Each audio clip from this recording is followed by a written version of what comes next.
ഷഫീഖിൻ്റെ ആദ്യത്തെ കഥാസമാഹാരമാണ് surround system. ഇതിലെ കുറച്ച് കഥകൾ ട്രൂ കോപ്പി തിങ്കി കൂടെ തന്നെയാണ് പബ്ലിഷ് ചെയ്തിട്ടുള്ളത്. അല്ലാത്തതുകൊണ്ട് ആനുകാലികങ്ങളിൽ പബ്ലിഷ് ചെയ്യാത്ത കഥകളും ഉൾപ്പെടെ 32 കഥകളാണ് ഇതിനകത്തുള്ളത്. കഥകളിലേക്കൊക്കെ വരുന്നതിന് മുമ്പ് ഇതിനകത്തെ ഒരു കഥയുടെ പേരാണ് സറൗണ്ട് സിസ്റ്റം. അത് തന്നെയാണ് പുസ്തകത്തിൻ്റെ പേരുമായിട്ടും വന്നിട്ടുള്ളത്. എന്താണ് ഈ ഒരു പേര് കഥാസമാഹാരത്തിന് ഇടാൻ തീരുമാനിച്ചത്? ഇതിനകത്തുനിന്ന് ഈ പേര് സെലക്ട് ചെയ്യാൻ എന്താ കാര്യം?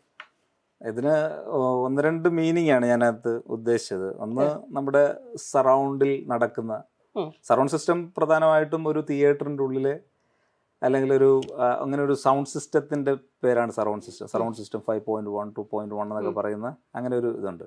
അപ്പോൾ നമ്മൾ ഒരു കാഴ്ചക്കാരനായിട്ട് ഒരിടത്തിരിക്കുന്നു, നമ്മളുടെ ചുറ്റും കുറച്ച് നമ്മുടെ സറൗണ്ടിൽ കുറേ ശബ്ദങ്ങളുണ്ട്. അപ്പോൾ ഒരു എഴുത്തുകാരൻ എന്നുള്ള രീതി അല്ലെങ്കിൽ ഒരു കഥ എഴുതാൻ താല്പര്യപ്പെടുന്ന ഒരാളെന്നുള്ള രീതിയിൽ ഒരുപക്ഷെ ഞാൻ ക്യാപ്ചർ ചെയ്യുന്ന കാര്യങ്ങൾ കൂടിയാണ് ഇതിനകത്ത് വന്നിട്ടുള്ളത്. അപ്പോൾ നമ്മുടെ ചുറ്റുപാടുമുള്ള ശബ്ദങ്ങൾ, അതിൽ നല്ലതും ചീത്തയായിട്ടുള്ള ശബ്ദങ്ങളുണ്ട്, ആക്രോശങ്ങളുണ്ട്, തേങ്ങലുകളുണ്ട്, അല്ലെങ്കിൽ അങ്ങനെ പല രീതിയിലുള്ള ശബ്ദങ്ങളുണ്ട്. അത് പല ഭാഗത്തു നിന്നായിരിക്കാം, നമ്മുടെ ചുറ്റുപാടിൽ നിന്നായിരിക്കാം, ഭരണകൂടത്തിൽ നിന്നായിരിക്കാം, അല്ലെങ്കിൽ മറ്റ് പല ഭാഗങ്ങളിൽ നിന്നായിരിക്കാം. ആ സൗണ്ട് നമ്മളെ ചിലപ്പോൾ ഡിസ്റ്റർബ് ചെയ്യും, ചിലപ്പോൾ നമുക്കത് സൂത്ത് ചെയ്യും, അങ്ങനെ പല സംഗതികളുണ്ട്. അപ്പോൾ ഇതിൻ്റെ ഒരു റിഫ്ലക്ഷനാണ് നമ്മളൊരു കഥയിൽ വരുന്നത്. ഇത് ഒരുപക്ഷെ എല്ലാ കാലത്തും അങ്ങനെ തന്നെയാണ്. നമ്മുടെ ചുറ്റും നടക്കുന്ന കാര്യങ്ങളോട് നമ്മൾ ഇതിനെ റിയാക്ട് ചെയ്യുന്ന ഒരു സംഗതിയാണ് എഴുത്തിലേക്ക് പിന്നീട് വരുന്നത്. പിന്നെ ഇതിനകത്ത് അങ്ങനെ ഒരു കഥയും കൂടിയുണ്ട്. അതായത് ഈ സറൗണ്ട് സിസ്റ്റം എന്ന് പറയുന്ന ആ കഥ ഒരു സിനിമ കാണാനായിട്ടൊരു കാമുകിയെ കൊണ്ടുപോകുന്നതാണ്. അപ്പോൾ ഈ കാമുകി പല രീതിയിലുള്ള കൾച്ചർ ബ്ലോക്ക് കാരണം ഈ കാമുകനോട് അടുക്കുന്നില്ല. അപ്പോൾ ഇദ്ദേഹത്തിന് അങ്ങനെ അടുക്കുകയും വേണം. അപ്പോൾ അങ്ങനെ ഒരു പരിസ്ഥിതിയിൽ ഇദ്ദേഹം വിചാരിക്കുന്നു ഇവരെ ഒരു ഹൊറർ സിനിമയ്ക്ക് കൊണ്ടുപോകാം. അപ്പോൾ പേടിച്ചിട്ട് ഇവർ അടുക്കുമല്ലോ, അല്ലെങ്കിൽ നെഞ്ചിലോട്ട് തലയായിക്കും, അല്ലെങ്കിൽ കെട്ടിപ്പിടിക്കാം, അങ്ങനെയുള്ള സാധ്യതകളിലാണ് ഒന്നും സംഭവിച്ചില്ല. അതെ. അപ്പോൾ അതിന്റെ വേറെ രീതിയിൽ ഒരു ഭയത്തിനെ ഉപയോഗപ്പെടുത്തിക്കൊണ്ട് തന്റെ കാര്യം സാധിക്കുക, അല്ലെങ്കിൽ അങ്ങനെയൊക്കെയുള്ള ഈ ഭയത്തിനെ ഒരു ടൂളായിട്ട് ഉപയോഗിക്കുന്ന അങ്ങനെയൊക്കെയുള്ളൊരു സംഗതികളുണ്ട്. അപ്പോൾ പ്രധാനമായിട്ടും നമ്മുടെ സറൗണ്ടിൽ നടക്കുന്ന ഈ കാര്യങ്ങളെ, ശബ്ദങ്ങളെ ക്യാപ്ചർ ചെയ്യാനായിട്ടുള്ളൊരു ശ്രമമാണ് ഈ കഥകളിലെല്ലാം ഉള്ളത്. അപ്പോൾ അതുകൊണ്ടാണ് ഞാൻ അതിനൊരു സറൗണ്ട് സിസ്റ്റം എന്ന് പേര് കൊടുക്കാൻ തീരുമാനിച്ചത്. ഈ ഷഫീഖ് മുസ്തഫ എന്ന് പറയുന്ന കഥാകൃത്തിനെ വളരെ അടുത്ത കാലത്താണ് ആളുകൾ അറിയാൻ തുടങ്ങിയിട്ടുള്ളത്. പ്രത്യേകിച്ച് ഓൺലൈൻ മീഡിയയിൽ കൂടിയിട്ടുള്ള പരിചയമാണ്. നിങ്ങൾ ഫേസ്ബുക്കിൽ ഭയങ്കര സജീവമാണ്, ഫേസ്ബുക്ക് കുറിപ്പുകൾ ഭയങ്കരമായിട്ട് എഴുതുന്നുണ്ട്. അതാണ് ഷഫീഖ് എന്ന് പറയുമ്പോൾ ആളുകളുടെ ഓർമ്മയിൽ പെട്ടെന്ന് വരിക ഫേസ്ബുക്കിൽ സജീവമായിട്ടുള്ള ഭയങ്കര ഹ്യൂമർ, ഭയങ്കര രസകരമായിട്ടും സട്ടിലായിട്ട് അതിനകത്ത് പൊളിറ്റിക്സ് കൊണ്ടുവരികയൊക്കെ ചെയ്യുന്ന ഒരാളെന്നുള്ള രീതിയിലാണ് നമുക്കൊക്കെ പരിചയം ഉണ്ടായിരുന്നത്. പിന്നീട് കഥാകൃത്ത് എന്നുള്ള രീതിയിൽ എസ്റ്റാബ്ലിഷ്ഡ് ആയിട്ട് വരുന്നതേ ഉള്ളൂ. നിങ്ങളുടെ എഴുത്ത് തുടങ്ങുന്നത് എപ്പോഴാണ്, ഏത് കാലത്താണ് എഴുത്തിലേക്കൊക്കെ വരുന്നത്? എഴുത്ത് ഞാൻ ഇപ്പോൾ ഒരു കഥാരൂപങ്ങളിലൊക്കെ എഴുതി തുടങ്ങുന്നത് ബ്ലോഗ് ഉണ്ടായിരുന്ന സമയത്താണ്. അന്ന് ഈ പറയുന്ന ചില അഗ്രഗേറ്ററുകളുണ്ട്, അതായത് കുറേ ആൾക്കാർ കൂടുന്ന സ്ഥലങ്ങളുണ്ട്.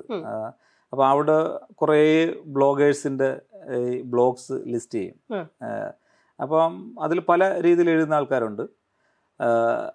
അപ്പോൾ അതൊരു സാധ്യതയായി കണ്ട്, അപ്പോൾ ബ്ലോഗിനുള്ള ഒരു പ്രത്യേകത എന്ന് പറഞ്ഞാൽ ഇപ്പോൾ ഫേസ്ബുക്കിൽ നമ്മൾ എഴുതുന്ന കുറിപ്പുകളേക്കാൾ ഇത്തിരി നീളമുള്ള കുറിപ്പുകളോ, അല്ലെങ്കിൽ നമ്മളുടെ ആ ഒരു എഴുത്തിൻ്റെ സന്തോഷത്തിന് ഒത്തു നിൽക്കുന്ന ആ ഒരു രൂപത്തിലേക്ക് നമ്മൾ ചെറുതായിട്ടോ റെസ്ട്രിക്ഷൻസിൽ ചെറുതായിട്ടോ വിപുലമായിട്ടോ ഒക്കെ എഴുതാൻ പറ്റുന്നവരോ. കാരണം അവിടെ വരുന്നതെല്ലാം വായനക്കാരാണ്. നമ്മൾ ബ്ലോഗിൽ ചെന്ന് വായിക്കണം, ഫേസ്ബുക്കിൽ നമ്മളുടെ എഴുത്ത് കൊണ്ടു കൊടുക്കും, നമ്മളിലേക്ക് എത്തും. അപ്പോൾ അതിൽ കുറേ ആൾക്കാർക്കും ചെറിയ എഴുത്തുകൾ വായിക്കാനായിരിക്കും, കുറേ ആൾക്കാർക്ക് വലിയ എഴുത്തുകൾ വായിക്കാനായിരിക്കും, കുഴപ്പമില്ല എന്നുള്ള രീതിയിൽ അങ്ങനെ പല രീതിയിലാണ്. അപ്പോൾ എഴുത്ത് ഞാൻ തുടങ്ങുന്നത് ഈ ബ്ലോഗ് വായിക്കണം ഉദ്ദേശിച്ചു വരുന്നവർ തന്നെയായിരിക്കും വായിക്കുന്നത്. അപ്പോൾ അതുകൊണ്ട് അവരതിന് സമയം സ്പെൻഡ് ചെയ്ത് അത് വായിക്കും. അന്ന് ഇതുപോലെ സോഷ്യൽ മീഡിയ വലിയ രീതിയിൽ മറ്റു ഇതുപോലൊരു ഇതല്ല. നമ്മൾ എന്തെങ്കിലും വായിച്ചുകൊണ്ടിരിക്കുമ്പോൾ നമ്മൾ അവിടുന്ന് റാഞ്ചിയെടുത്ത് വേറൊരിടത്തേക്ക് പോകുന്ന ഒരു സാഹചര്യം അന്ന് ഇല്ലായിരുന്നു. ഇല്ല. അപ്പൊ അങ്ങനെയൊക്കെയുള്ള കുറെ സൗകര്യങ്ങളാണ്. ഈ പേരിൽ തന്നെയാണോ എഴുതിയത്? അതിലെല്ലാവർക്കും വേറെ പേരുകളൊക്കെ ഉണ്ടല്ലോ ബ്ലോഗ് കാലത്ത്. അന്ന് ഞാൻ എഴുതിയത് 2-3 പേരുകൾ ഉണ്ടായിരുന്നു. എന്തായിരുന്നു? ഇപ്പൊ ബ്ലോഗിന്റെ പേരുകൾ ഒന്ന് തലയണ എന്ന് പറഞ്ഞിട്ടൊരു ആ. ബ്ലോഗ് ഉണ്ടായിരുന്നു. അതില് ഈ കവിതകൾ, ചെറിയ കവിതകൾ പോലുള്ള ശരി. സംഭവങ്ങൾ എഴുതുമായിരുന്നു. അതൊക്കെ പണ്ടാണേ, ഒരുപാട് മുമ്പാ. പിന്നെ പള്ളിക്കുളം എന്ന് പറഞ്ഞിട്ടൊരു ബ്ലോഗ് ഉണ്ടായിരുന്നു. അപ്പം ഞാനത് ബ്ലോഗ് തുടങ്ങുമ്പോൾ എൻ്റെ ഒരു ചിന്തയിൽ ഞങ്ങളുടെ പള്ളിയും ഒക്കെ ആയിട്ട് ബന്ധപ്പെട്ട ഒരു ഒരു മുസ്ലിം കൾച്ചറൽ ഇതൊക്കെ ഉണ്ടല്ലോ, ആ ഒരു ഇതിനെ പശ്ചാത്തലമാക്കിക്കൊണ്ട് കുറെ കഥകൾ എഴുതണം എന്നൊക്കെ കരുതി അങ്ങനെ തുടങ്ങിയ ഒരു സ്ഥലം. പിന്നീട് അത് പല രീതിയിൽ അതിലും ഫിക്ഷൻ ആയിരുന്നു. എനിക്ക് ഫിക്ഷൻ അല്ലാതെ എനിക്ക് എഴുതാനായിട്ട് ഒരു ഫിക്ഷന്റെ കണ്ടന്റ് ഉണ്ടെങ്കിലേ നമുക്ക് ഒരു റിയാലിറ്റിയും നമുക്ക് ഇതിനെ സ്ഥാപിക്കാൻ പറ്റുള്ളൂ. അതുകൊണ്ട് നമ്മൾ ഫിക്ഷനിലോട്ട് ആണ് എപ്പോഴും. അപ്പം ഫേസ്ബുക്കിൽ സാധാരണ ഈ പറയുന്ന പോലെ എല്ലാവരും റിയൽ ആയിട്ടുള്ള കാര്യങ്ങളാണല്ലോ ഓരോ അവരുടെ ദൈനംദിന ജീവിതത്തിൽ. അപ്പോൾ ഞാൻ ആദ്യം തന്നെ ചെയ്തത് എൻ്റെ ഫേസ്ബുക്ക് പോസ്റ്റുകൾ നിങ്ങൾ അങ്ങനെ കാണരുത് എന്നുള്ള ഒരു ഉദ്ദേശത്തിൽ കുറേ ഫിക്ഷനുകൾ ഞാൻ അതിനകത്ത് കയറ്റിയാണ് എഴുതുന്നത്. അപ്പം ആൾക്കാരത് വിശ്വസിക്കത്തില്ല, പക്ഷെ അവർക്ക് അതിനകത്ത് കുറെ ഞാൻ പറയുന്ന മെസ്സേജുകൾ ഇതിനകത്തൂടെ കിട്ടും എന്നുള്ള അതാണല്ലോ പ്രധാനമായിട്ടുള്ളത് ആശയം. ഫിക്ഷനിൽ മുഴുവൻ നമ്മൾ ഈ കള്ളമാണെങ്കിലും കുറേയൊക്കെ കള്ളമാണെങ്കിലും ഈ കള്ളവും സത്യവും കൂടെ ചേർന്ന് വരുമ്പോൾ ഒരു ആത്യന്തിക സത്യമുണ്ട്. അപ്പൊ അതിനെയാണ് നമ്മൾ ഏത് എഴുത്തിലും നമ്മൾ ഉദ്ദേശിക്കുന്നത്. അപ്പൊ അങ്ങനെയാണ് ഞാൻ എഴുതി. സ്കൂളിലൊക്കെ പഠിക്കുന്ന സമയം, സ്കൂൾ പഠനകാലത്തൊക്കെ എഴുത്തുണ്ടായിരുന്നോ? പഠനകാലത്ത് എഴുതുമായിരുന്നു. ഇപ്പം മലയാളത്തിൽ ഇപ്പൊ എസ്സേകളൊക്കെ മലയാളം ടീച്ചറൊക്കെ അഭിനന്ദിക്കുന്ന രീതിയിൽ, ഒരുപക്ഷെ മറ്റാരും എഴുതാത്ത രീതിയിലൊക്കെ നമ്മൾ എസ്സേയിൽ പല കാര്യങ്ങളും കൊണ്ടുവന്ന് നമ്മുടേതായിട്ടുള്ള, ചെറുപ്പത്തിലാണ് പക്ഷെ എന്നാലും നമ്മുടേതായിട്ടുള്ള കുറെ വീക്ഷണങ്ങളൊക്കെ വെച്ചിട്ട് എഴുതുമായിരുന്നു. അങ്ങനെ ഒരു പക്ഷെ എന്നാലും നമ്മളൊരു വിപുലമായിട്ടുള്ളൊരു പുസ്തകത്തിലേക്കോ അല്ലെങ്കിൽ അങ്ങനെ കഥയിലേക്കോ അങ്ങനെയുള്ള ഒരു രീതിയിലേക്ക് നമ്മളെ ആരും അങ്ങനെ റെക്കഗ്നൈസ് ചെയ്തിട്ടില്ല. ഇത് ഓക്കെ ഇവൻ എഴുതുന്നുണ്ട്, അങ്ങനെ ഒരു ആരും അങ്ങനെ ഒരു വഴി വെട്ടിത്തരികയോ അല്ലെങ്കിൽ അങ്ങനെ ഒന്നും ഉണ്ടായിട്ടില്ല. നമ്മള് ഒറ്റയ്ക്ക് മനസ്സിലാക്കുന്നു ഇപ്പൊ എങ്ങനെ ഒരു എഴുത്തുകാരനാണെന്ന് അല്ലെങ്കിൽ എഴുതാൻ പറ്റുമെന്ന് മനസ്സിലാക്കുമെന്ന് ചോദിച്ചാൽ ചില എഴുത്തുകാരൊക്കെ ഇങ്ങനെ പറഞ്ഞു കേട്ടിട്ടുണ്ട്. മുകുന്ദനാണെന്ന് തോന്നുന്നു. എഴുതുമ്പോൾ അദ്ദേഹത്തിന് ഈ ടോയ്ലറ്റൊക്കെ പോകാൻ തോന്നും. അപ്പൊ എനിക്കും അങ്ങനെ ടോയ്ലറ്റൊക്കെ പോകാൻ തോന്നും, തോന്നുന്ന പോലെ. അപ്പൊ എഴുതുമ്പോ അപ്പൊ ഇത് ഒരു സിംറ്റം ആണല്ലോ, എനിക്കും അങ്ങനെ ഒരു സംഗതി ഉണ്ടല്ലോ എന്ന് വിചാരിച്ചു. അപ്പൊ അതാണ് അതിന്റെ ഒരു. വായനയുടെ സ്വഭാവം എങ്ങനെയായിരുന്നു? വായനയുടെ സ്വഭാവം ഞാൻ ചെറുപ്പത്തില് വായിക്കും. എൻ്റെ വായന എന്ന് പറയുന്നത് എനിക്ക് ആസ്വദിച്ച് വായിക്കുക എന്നുള്ളത്. അപ്പം വളരെ പയ്യായിരിക്കും വായിക്കുന്നത്, പക്ഷെ എന്നാലും കൂടുതലും ഇങ്ങനെ ആസ്വദിച്ച്. ഞാൻ ഒരുപക്ഷെ അതിനകത്ത് കഥയല്ല ഒരുപക്ഷെ ഞാൻ വായിക്കാൻ ആഗ്രഹിക്കുന്നത്, ഇപ്പോഴും അങ്ങനെ തന്നെ. അതിനകത്ത് ആ ഭാഷ അല്ലെങ്കിൽ ശൈലികൾ അല്ലെങ്കിൽ അങ്ങനെ കുറെ നമ്മളെ ആസ്വദിപ്പിക്കുന്ന സംഭവമുണ്ട്. നമ്മളൊരു എങ്ങനെയാണ് ഒരു മിഠായി തിന്നുന്നത്, മിഠായിക്ക് തിന്നു തുടങ്ങുമ്പോഴും അവസാനിക്കുമ്പോഴും ഒരേ ടേസ്റ്റ് ആണല്ലേ. നമ്മൾ അതിന്റെ മിഠായിക്ക് അവസാനം ഒരു ക്ലൈമാക്സ് ഉണ്ടെന്ന് പറഞ്ഞിട്ട് ഒരു മിഠായി തിന്നാറില്ല.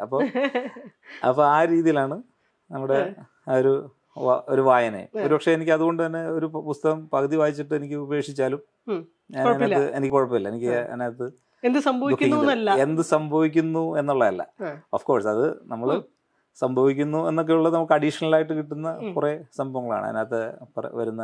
ഈ നമ്മൾ ചിന്തിക്കാത്ത ചില വഴിതിരിവുകളും അങ്ങനെ കുറെ കാര്യങ്ങളൊക്കെ അതിനകത്തുണ്ട്. പക്ഷെ എന്നാലും നമുക്ക് ഒരു പുസ്തകം ആസ്വാദ്യകരമായിരിക്കണം. അതാണ് ബേസിക്കലി ഞാൻ വായിക്കുന്ന ഒരു പുസ്തകത്തിന് ഉണ്ടാകേണ്ട ഒരു ക്വാളിറ്റി എന്ന് പറയുന്നത്. അപ്പം ഇപ്പം ഞാൻ എഴുതുമ്പോഴും ഒരുപക്ഷെ എനിക്ക് ഈ തിയറി ഞാൻ മനസ്സിൽ വെക്കും, എത്രത്തോളം എൻ്റെ കഥകൾ ആസ്വാദികരമാണ് എന്നുള്ളത് വേറൊരു വിഷയം. പക്ഷേ ഞാനൊരു ഒരു ലക്ഷ്യം വെച്ചുകൊണ്ടാണ് സാധാരണ എഴുതുന്നത്. ഒരാളിത് വായിക്കുകയാണെങ്കിൽ, അയാളിത് പകുതിക്കിട്ട് പോവുകയാണെങ്കിലും അയാൾ വായിച്ചിടത്തോളം അയാൾക്കൊരു മിഠായി നുണഞ്ഞ അല്ലെങ്കിൽ അങ്ങനെ ഒരു ഫീൽ ഉണ്ടാവണം എന്നുള്ളൊരു അങ്ങനെയൊക്കെ കുറച്ച് കൺസെപ്റ്റുകൾ ഇതിനകത്ത് ഉണ്ട്. ഈ കഥകളിലേക്ക് വരുന്ന സമയത്തെ നിങ്ങൾ ഈ പറഞ്ഞതുമായിട്ട് ബന്ധപ്പെടുത്തി തന്നെ കഥകളെയും കാണാൻ തോന്നുന്നു. എന്ന് വെച്ച് കഴിഞ്ഞാൽ നമ്മൾ വായിച്ച് ശീലമുള്ള കഥകൾക്കൊക്കെ ഈ പറയുന്ന ഒരു തുടക്കവും ഒടുക്കവും ക്ലൈമാക്സ് എന്നൊക്കെ പറയുന്ന, പക്ഷെ നിങ്ങളുടെ കഥകൾ കാലികമാണെന്ന് പറയാം എനിക്ക് തോന്നി. എന്ന് വെച്ചാൽ സോക്കോൾഡ് പ്രഖ്യാപിത സാഹിത്യ ഭംഗിയുടെ ആ ഒരു സംഗതിയിൽ നിന്ന് വ്യത്യസ്തമായിട്ട് വായിക്കുന്ന എല്ലാവർക്കും റിലേറ്റ് ചെയ്യാൻ പറ്റുന്ന ഭാഷയും പ്രയോഗങ്ങളും ചുറ്റുപാടുകളും, നിങ്ങൾ നേരത്തെ പറഞ്ഞ ഈ സറൗണ്ട് സിസ്റ്റത്തിനകത്തുനിന്ന് ഒരു നമ്മളൊക്കെ ക്യാപ്ചർ ചെയ്യുന്ന അത്തരം പ്രയോഗങ്ങൾ, അത്തരം അലങ്കാരങ്ങൾ, അത്തരം ബിംബങ്ങളൊക്കെയാ നിങ്ങളുടെ അതായത് ഇതുവരെ മലയാള സാഹിത്യത്തിൽ ഉണ്ടായിരുന്ന സാഹിത്യഭാരമില്ലാത്ത കഥകളാണ് എന്ന് തോന്നുന്നു. അതെനിക്ക് ബോധപൂർവം ഉണ്ടാക്കുന്ന ഒരു സംഗതിയാണോ, അങ്ങനെ വരരുത്, ആ ഒരു സാഹിത്യഭാരം ഉണ്ടാവരുത് എന്ന് വിചാരിച്ചിട്ട് ചെയ്യുന്നതാണോ, അതോ ഇങ്ങനെ തന്നെയാണ് നിങ്ങളുടെ ശൈലി എന്നാണോ? സാഹിത്യഭാരം എന്നുള്ളത് ഇപ്പോൾ ഒരു കഥയിൽ മേധസ് ഉണ്ടാകാൻ പാടില്ല. അതായത് ഒരു എനിക്ക് തോന്നുന്നു, ഞാനതിന് ഈ പറയുന്ന വെള്ളത്തിനോടാണ് ഞങ്ങൾ ഉപമിക്കുന്നത്. അപ്പോൾ ഒരു ദാഹമുള്ള ഒരാൾക്ക് എപ്പോഴും അവരുടെ ആദ്യത്തെ മൈൻഡിലെത്തുന്ന ഒരു വെള്ളമാണ്. വെള്ളം എന്ന് പറഞ്ഞാൽ അതിനകത്ത് പ്രത്യേകിച്ച് ഇൻഗ്രീഡിയൻസ് ഒന്നുമില്ല. എന്ന് പറഞ്ഞാൽ അതിനകത്ത് പ്രത്യേകിച്ച് കൊഴുത്തതോ അല്ലെങ്കിൽ നിങ്ങൾക്ക് ഒന്നുമില്ല. പക്ഷേ എന്നാൽ നിങ്ങളുടെ ദാഹത്തിനെ അത് ശമിപ്പിക്കുകയും ചെയ്യും. ഇത് ഇപ്പം നമ്മൾ നോമ്പൊക്കെ നോക്കുന്ന സമയത്ത് നമുക്ക് ഭയങ്കരമായിട്ട് ദാഹം ഉണ്ടാവും.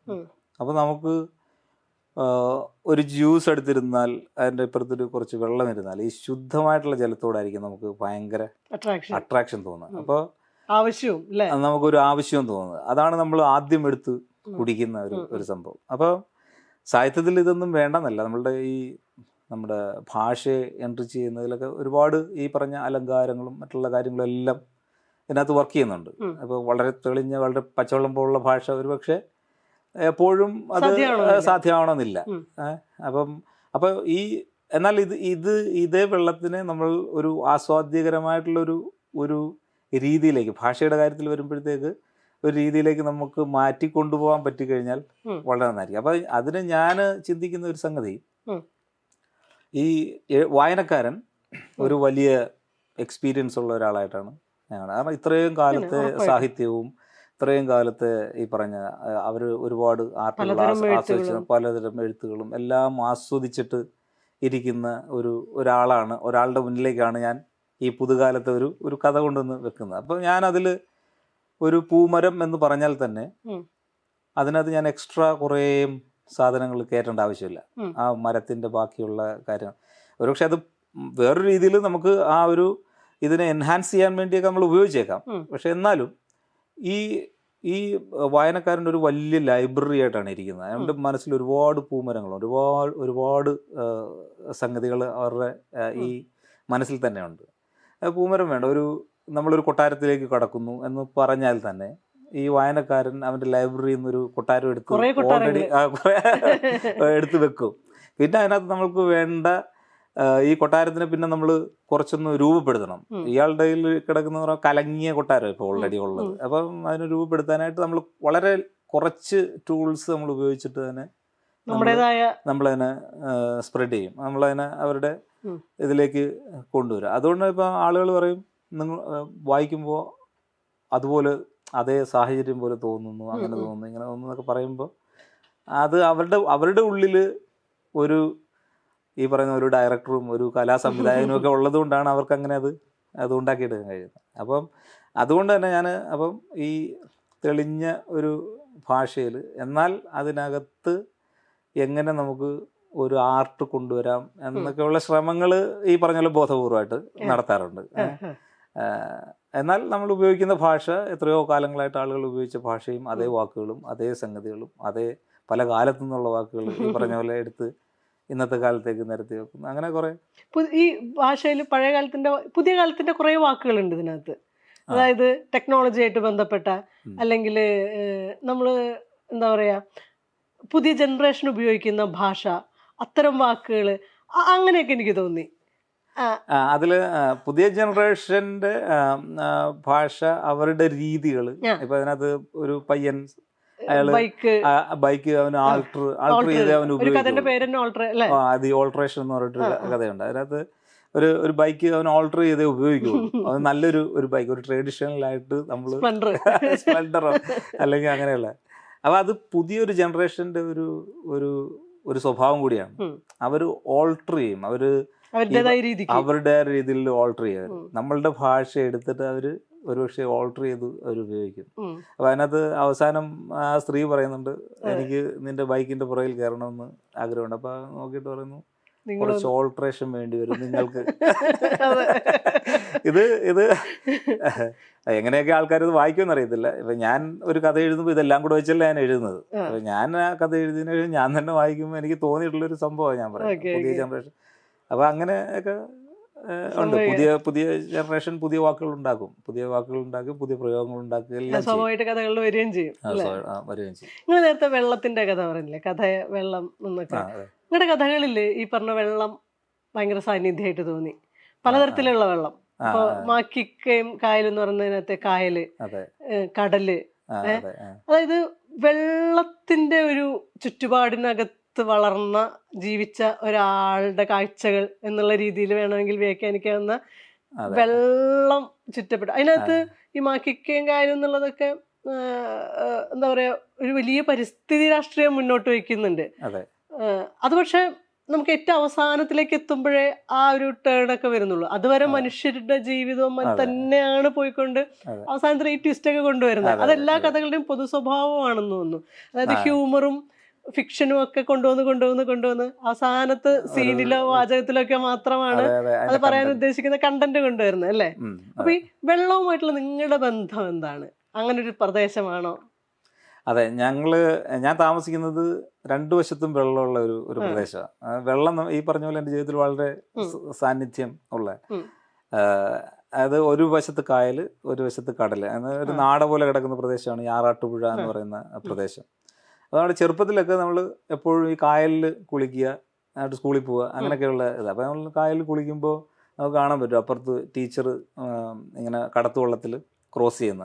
അപ്പോൾ നമ്മൾ ഇവിടുന്ന് കരയ്ക്ക് കയറുകയുള്ളൂ. ഒരു രാവിലെ ചാടുന്നതായിരിക്കും, പക്ഷേ ഇതാണ്. അപ്പോൾ ടീച്ചർ എത്തുന്നതിന് മുമ്പ് പിന്നെ ഞങ്ങൾ അങ്ങനെ പോകും. പിന്നെ അവിടെ ജീവിക്കുന്ന ആളുകൾ ഒരു ഉൾനാടൻ മത്സ്യത്തൊഴിലാളികൾ എന്ന് പറയുന്ന കായലിൽ ഉപജീവനം കഴിക്കുന്നവരുണ്ട്, പിന്നെ കടലിലും പോയി രണ്ടിന്റെയും മിക്സ് ആണ്. ഇവരെല്ലാം കായലിലും കടലിലും ആണ് അവരുടെ പ്രധാനപ്പെട്ട ജീവിതം. പിന്നെ ഉള്ളത് കയറുപിരി പോലുള്ള സംഭവം. ഈ കയറെന്ന് പറയുന്നതും അതിൻ്റെ ഈ റോ മെറ്റീരിയൽ എപ്പോഴും വെള്ളത്തിലാണുള്ളത്. അപ്പോൾ ഈ വെള്ളം എന്ന് പറയുന്നത് ഭയങ്കരമായിട്ട് നമ്മളെ സ്വാധീനിക്കുന്ന ഒരു ഘടകം കൂടിയാണ്. അപ്പൊ അങ്ങനെയാണ് ഈ മാക്കിക്കായിലേക്കൊക്കെ എത്തുന്ന ഒരു സംഗതി. അതുപോലെ പി പള്ളത്തി എന്ന് പറഞ്ഞിട്ട് ഇതിനകത്തൊരു കഥയുണ്ട്, ആ പള്ളത്തിയുടെ കഥ. അങ്ങനെ ഒക്കെ എത്തുന്നത് പക്ഷെ ആ ഒരു സ്വാധീനം ശരിക്കും പറയുന്നുണ്ട്. അതിൽ പറയാൻ ശ്രമിച്ചിട്ടുള്ള ഈ വെള്ളത്തിന്റെ അല്ലെങ്കിൽ കായലിന്റെ കടലിന്റെ ഒക്കെ രൂപം, സ്വഭാവം, വെള്ളത്തിന്റെ ക്വാളിറ്റിയിൽ വന്നിട്ടുള്ള മാറ്റം, അതും ഇതിനകത്ത് പറയാൻ ശ്രമിച്ചിട്ടുണ്ടല്ലോ. അതെ. അപ്പൊ അത് നിങ്ങളുടെ ഒരു അനുഭവം തന്നെയാണോ? മീൻസ് നമ്മൾ കണ്ടോണ്ടിരിക്കുകയല്ലേ? അതെ. ഞാൻ പറഞ്ഞല്ലോ, ഞാൻ ചെറുപ്പകാലത്ത് ഞങ്ങൾ കുളിക്കുകയും ഒരുപക്ഷെ എൻ്റെ വാപ്പായുടെ കാലത്ത് അതിൽ നിന്ന് കുളിച്ചതിന് ശേഷം അതിനകത്ത് ഒരു കൂടം വെള്ളം കൂടി കുടിക്കാൻ എടുത്തുകൊണ്ട് വരുന്ന തോടുകളും ഒക്കെ ഉണ്ടായിരുന്നു ആ പ്രദേശങ്ങളിൽ.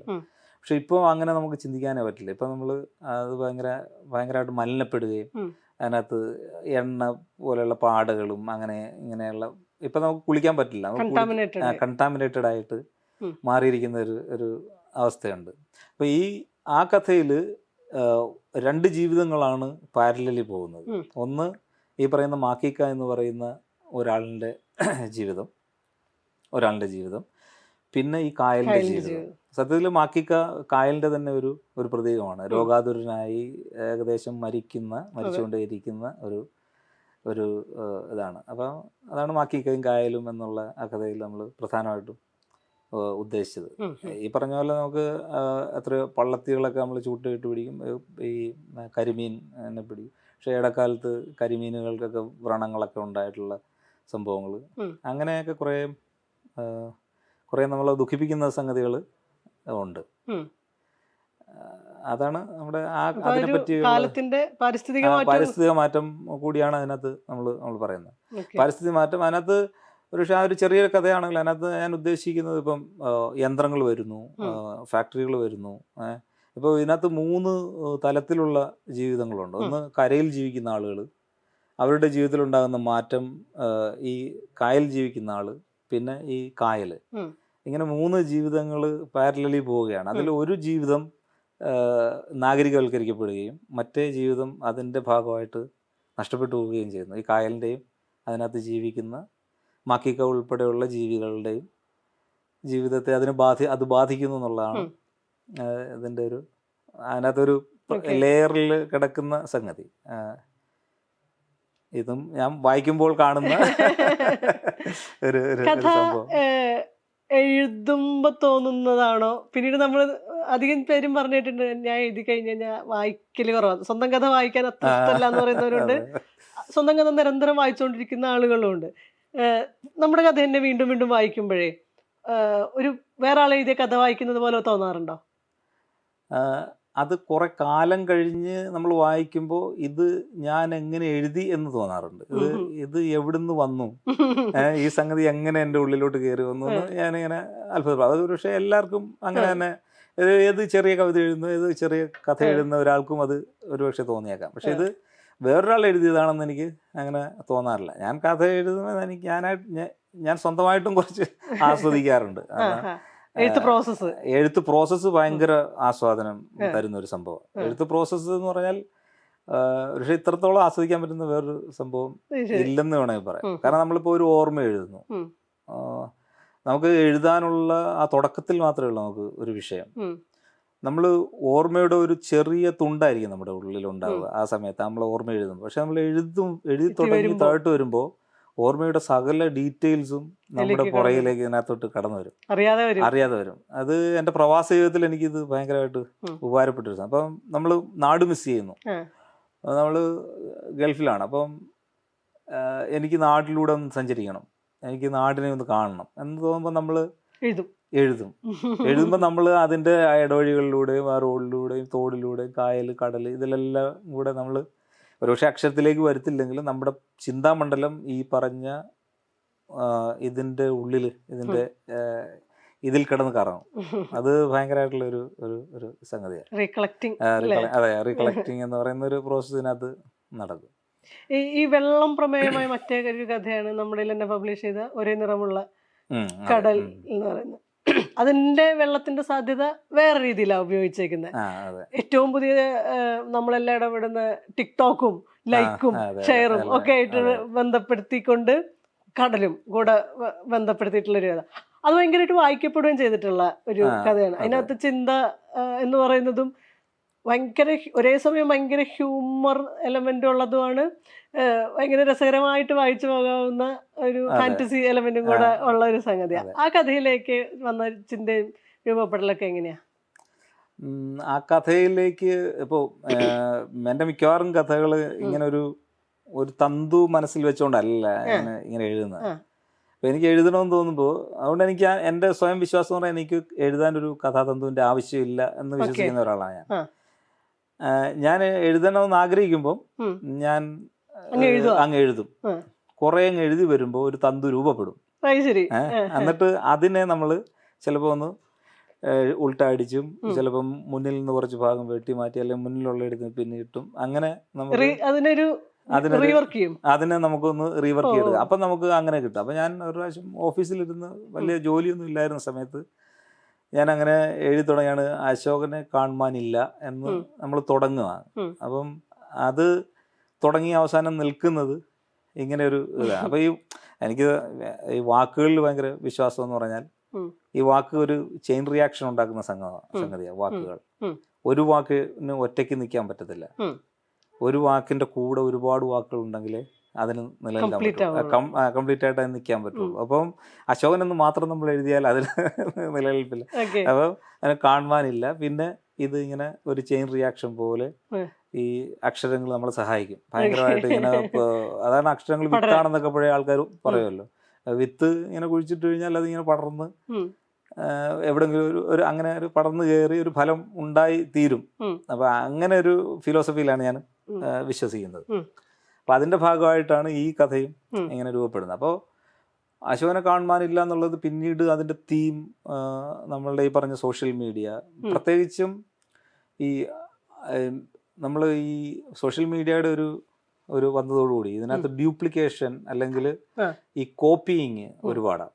നമ്മൾ നമ്മുടെ ക്രിയേറ്റീവായിട്ട് രചനാത്മകമായിട്ട് പുതിയത് ഉൽപ്പാദിപ്പിക്കുക എന്നതിനേക്കാൾ ഒരാൾ ഉൽപ്പാദിപ്പിച്ചതിൻ്റെ കവർ ചെയ്യുക, അതേ സ്വഭാവത്തിലുള്ളത് വീണ്ടും ചെയ്യുക, നമുക്ക് പിന്നെ ഒറിജിനൽ ഏതാണെന്ന് മനസ്സിലാകാത്ത രീതിയിൽ പുതിയ പുതിയ കാര്യങ്ങൾ എന്ന് പറയാം, അതേ ഒരെണ്ണത്തിൻ്റെ തന്നെ കോപ്പി വീണ്ടും വീണ്ടും ഇങ്ങനെ കുമിഞ്ഞു കൂടുന്ന ഒക്കെ ഉള്ള ഒരു ഇതുണ്ട്. അപ്പൊ ട്രെൻഡൊക്കെ സെറ്റ് ചെയ്യാൻ വളരെ എളുപ്പമാണ് അല്ലേ? കുറച്ച് കാലത്തേക്ക് ഒരു ട്രെൻഡിൽ അങ്ങനെ പോകും. ഒരുപക്ഷെ നമ്മളുടെ സോഷ്യൽ മീഡിയ മാത്രമല്ല, നമ്മളുടെ മെയിൻ സ്ട്രീം മീഡിയകൾ പോലും ഒരു സംഗതിയെ ഡിപ്പെൻഡ് ചെയ്ത്, സിനിമ പോലും അങ്ങനെ തന്നെ അല്ലേ? അതെ, സിനിമ പോലും അങ്ങനെയാണ്. സിനിമയെ ഡിപ്പെൻഡ് ചെയ്താണ് ഒരുപാട് കാര്യങ്ങളും ഇങ്ങനെ നിലനിൽക്കുന്നത്.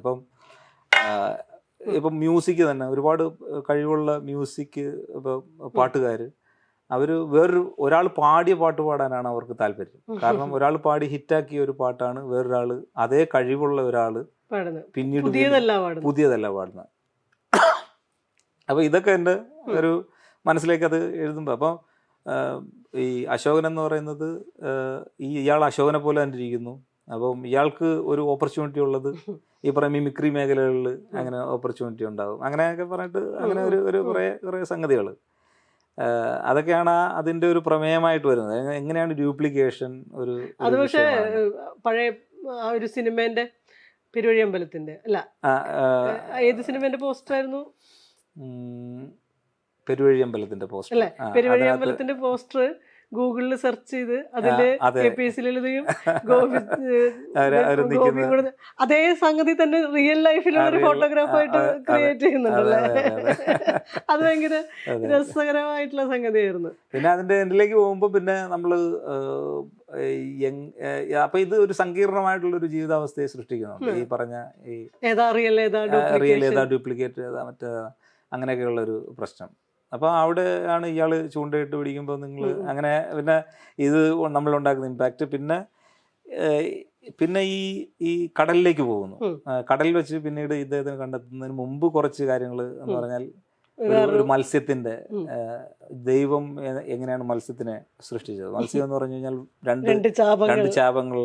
അപ്പോൾ വളരെ ലളിതമായിട്ടായാൽ പോലും നമുക്കൊരു പുതിയ സാധനം ക്രിയേറ്റ് ചെയ്യാൻ പറ്റും. അത് ഒരുപക്ഷെ എൻ്റെ എഴുത്ത് രീതികളുടെ ഒരു റിഫ്ലക്ഷൻ കൂടി ഞാൻ അതിനകത്ത് ഉദ്ദേശിച്ചിരുന്നു. എന്ന് പറഞ്ഞാൽ നമ്മൾ രണ്ട് ചാപങ്ങൾ കൊണ്ടാണെങ്കിൽ പോലും നമുക്ക് വലിയ തിമിംഗലങ്ങളെയും ചെറിയ മീനിനെയും എല്ലാം ഉണ്ടാക്കാൻ പറ്റും. അപ്പൊ അങ്ങനെയൊക്കെയുള്ള കുറച്ച് വാല് വരച്ച് ചാടിക്കുമെന്ന് പറഞ്ഞു എന്ന് പറയുന്ന സംഗതികള്. പിന്നെ അടുത്ത കഥകളിലേക്ക് വരുന്നതിന് മുൻപേ ഒരു പ്രവാസത്തിന്റെ വലിയ കാലഘട്ടമുണ്ട് ഷഫീഖിന്റെ ജീവിതത്തിൽ. അതിന്റെ ഒരു ഓർമ്മക്കുറിപ്പുകൾ നമ്മൾ തന്നെ പബ്ലിഷ് ചെയ്തിട്ടുണ്ട്, ഒരു സീരീസ് ആയിട്ട് പബ്ലിഷ് ചെയ്തിട്ടുണ്ട്. അതിന്റെ പല ഓർമ്മകളും ഒക്കെ നമ്മൾ ഈ കഴിഞ്ഞ ദിവസങ്ങളിൽ നമ്മളൊക്കെ വിഷമിപ്പിച്ച ഒരു വലിയ വാർത്ത, കുവൈറ്റിൽ നിന്ന് മലയാളികൾ ഉൾപ്പെടെ ലേബർ ക്യാമ്പിൽ മരിച്ചുപോയ ഒരു കുവൈറ്റിലുണ്ടായിരുന്നു കുറച്ചു കാലം, 6 വർഷത്തോളം കുവൈറ്റിലുണ്ടായിരുന്നു. തുടക്കകാലം ഇതേപോലൊരു ലേബർ ക്യാമ്പില് താമസവുമായിരുന്നു. പ്രവാസത്തിലേക്ക് പോകാനുള്ള, അതായത് വിദേശത്ത് പോകാന്നുള്ള ഒരു രീതിയുടെ ഭാഗമായിട്ട് അക്കാലത്ത് എല്ലാവരും വിദേശത്ത് ഗൾഫിലേക്ക് പോകുന്ന ഒരു രീതി ഉണ്ടായിരുന്നു. അതിന്റെ ഭാഗമായിട്ട് പോയതാണോ അതോ ഗൾഫ് ഉന്നം വെച്ചിട്ടാണോ? എന്തായിരുന്നു അതിന്റെ ഒരു സാഹചര്യം? 20 വർഷം നീണ്ട പ്രവാസത്തിലേക്ക് എത്തിയത് എങ്ങനെയാണ്? അത് ഞാൻ മെക്കാനിക്കൽ ഡിപ്ലോമ ആണ് ഞാൻ കഴിഞ്ഞത്. അപ്പം അത് കഴിഞ്ഞ് ഞാൻ അതുകൂടാതെ ഞാൻ കുറെ കാര്യങ്ങൾ ചുവരെഴുത്ത് പോവായിരുന്നു. അങ്ങനെയൊക്കെയുള്ള കുറച്ചൊക്കെ വരയ്ക്കും. അപ്പൊ അത്ര വലിയ ഇതല്ല. പക്ഷെ ആ മേഖലയിൽ കുറച്ച് ട്രെയിനിങ് കിട്ടിയായിരുന്നു കുറച്ചുകൂടെ. പക്ഷെ എനിക്ക് ചിത്രങ്ങൾ വലിയ ഇഷ്ടമാണ്. അപ്പം ഡിപ്ലോമ കഴിഞ്ഞു. അതിനുശേഷം ഇവിടെ നാഷണൽ തെർമൽ പവർ പ്ലാന്റിന്റെ ഒരു പണി നടന്നുകൊണ്ടിരിക്കുക. അപ്പം വീടിന്റെ കായലിന്റെ തൊട്ടപ്പുറത്താണ് അത് നടക്കുന്നത്. അപ്പോൾ അവിടെ കയറി, അവിടെ ഒരു കമ്പനിയിൽ കയറി. അപ്പോൾ അവിടെ ഈ ഫയർ ഫൈറ്റിംഗ് സിസ്റ്റം ഒക്കെ ആയിട്ട് ബന്ധപ്പെട്ടുള്ള പരിപാടി. അന്ന് തൊട്ട് ഇന്ന് വരെ ഞാൻ അതേ ഫീൽഡിലാണ്. അപ്പോൾ അത് കഴിഞ്ഞപ്പോൾ എനിക്ക് ജോലിക്ക് പോകാനൊരു ഇടമില്ല, ഈ കേരളത്തിലില്ല. അപ്പം ഞാൻ തമിഴ്നാട്ടിൽ തഞ്ചാവൂർ ഒരു സൈറ്റ് ഉണ്ടായിരുന്നു. അവിടെ പോയി നിന്നപ്പോൾ അപ്പം ഞാൻ നോക്കുമ്പോൾ എന്തായാലും ഇതൊരു പ്രവാസമാണ്. എന്തായാലും ഞാൻ പ്രവാസം അനുഭവിക്കണം. എനിക്ക് തിരിച്ച് നാട്ടിൽ വന്നു കഴിഞ്ഞാൽ ഒരു ജോലി കറക്റ്റായിട്ട് കിട്ടുമോ ഇല്ലയോ എന്ന് അറിയില്ല. അപ്പോൾ എന്തുകൊണ്ടെന്ന് എന്നാൽ പിന്നെ ഗൾഫിൽ പോയിക്കൂടാ. ഒരുപക്ഷെ ജീവിത സാഹചര്യവും ഒരുപക്ഷെ നമ്മുടെ സാമ്പത്തികപരമായിട്ടും നമ്മുടെ കരിയർ ഗ്രോത്തും ഒക്കെ ഉണ്ടാകാനുള്ള സാധ്യത കൂടുതലും ഗൾഫിലാണ്. അങ്ങനെയാണ് ഞാൻ കുവൈത്തിൽ പോകുന്നത്. അപ്പോൾ അത് ഈ പറഞ്ഞ പോലെ ഈ ഒരു ലേബർ ക്യാമ്പിലായിരുന്നു ആദ്യം.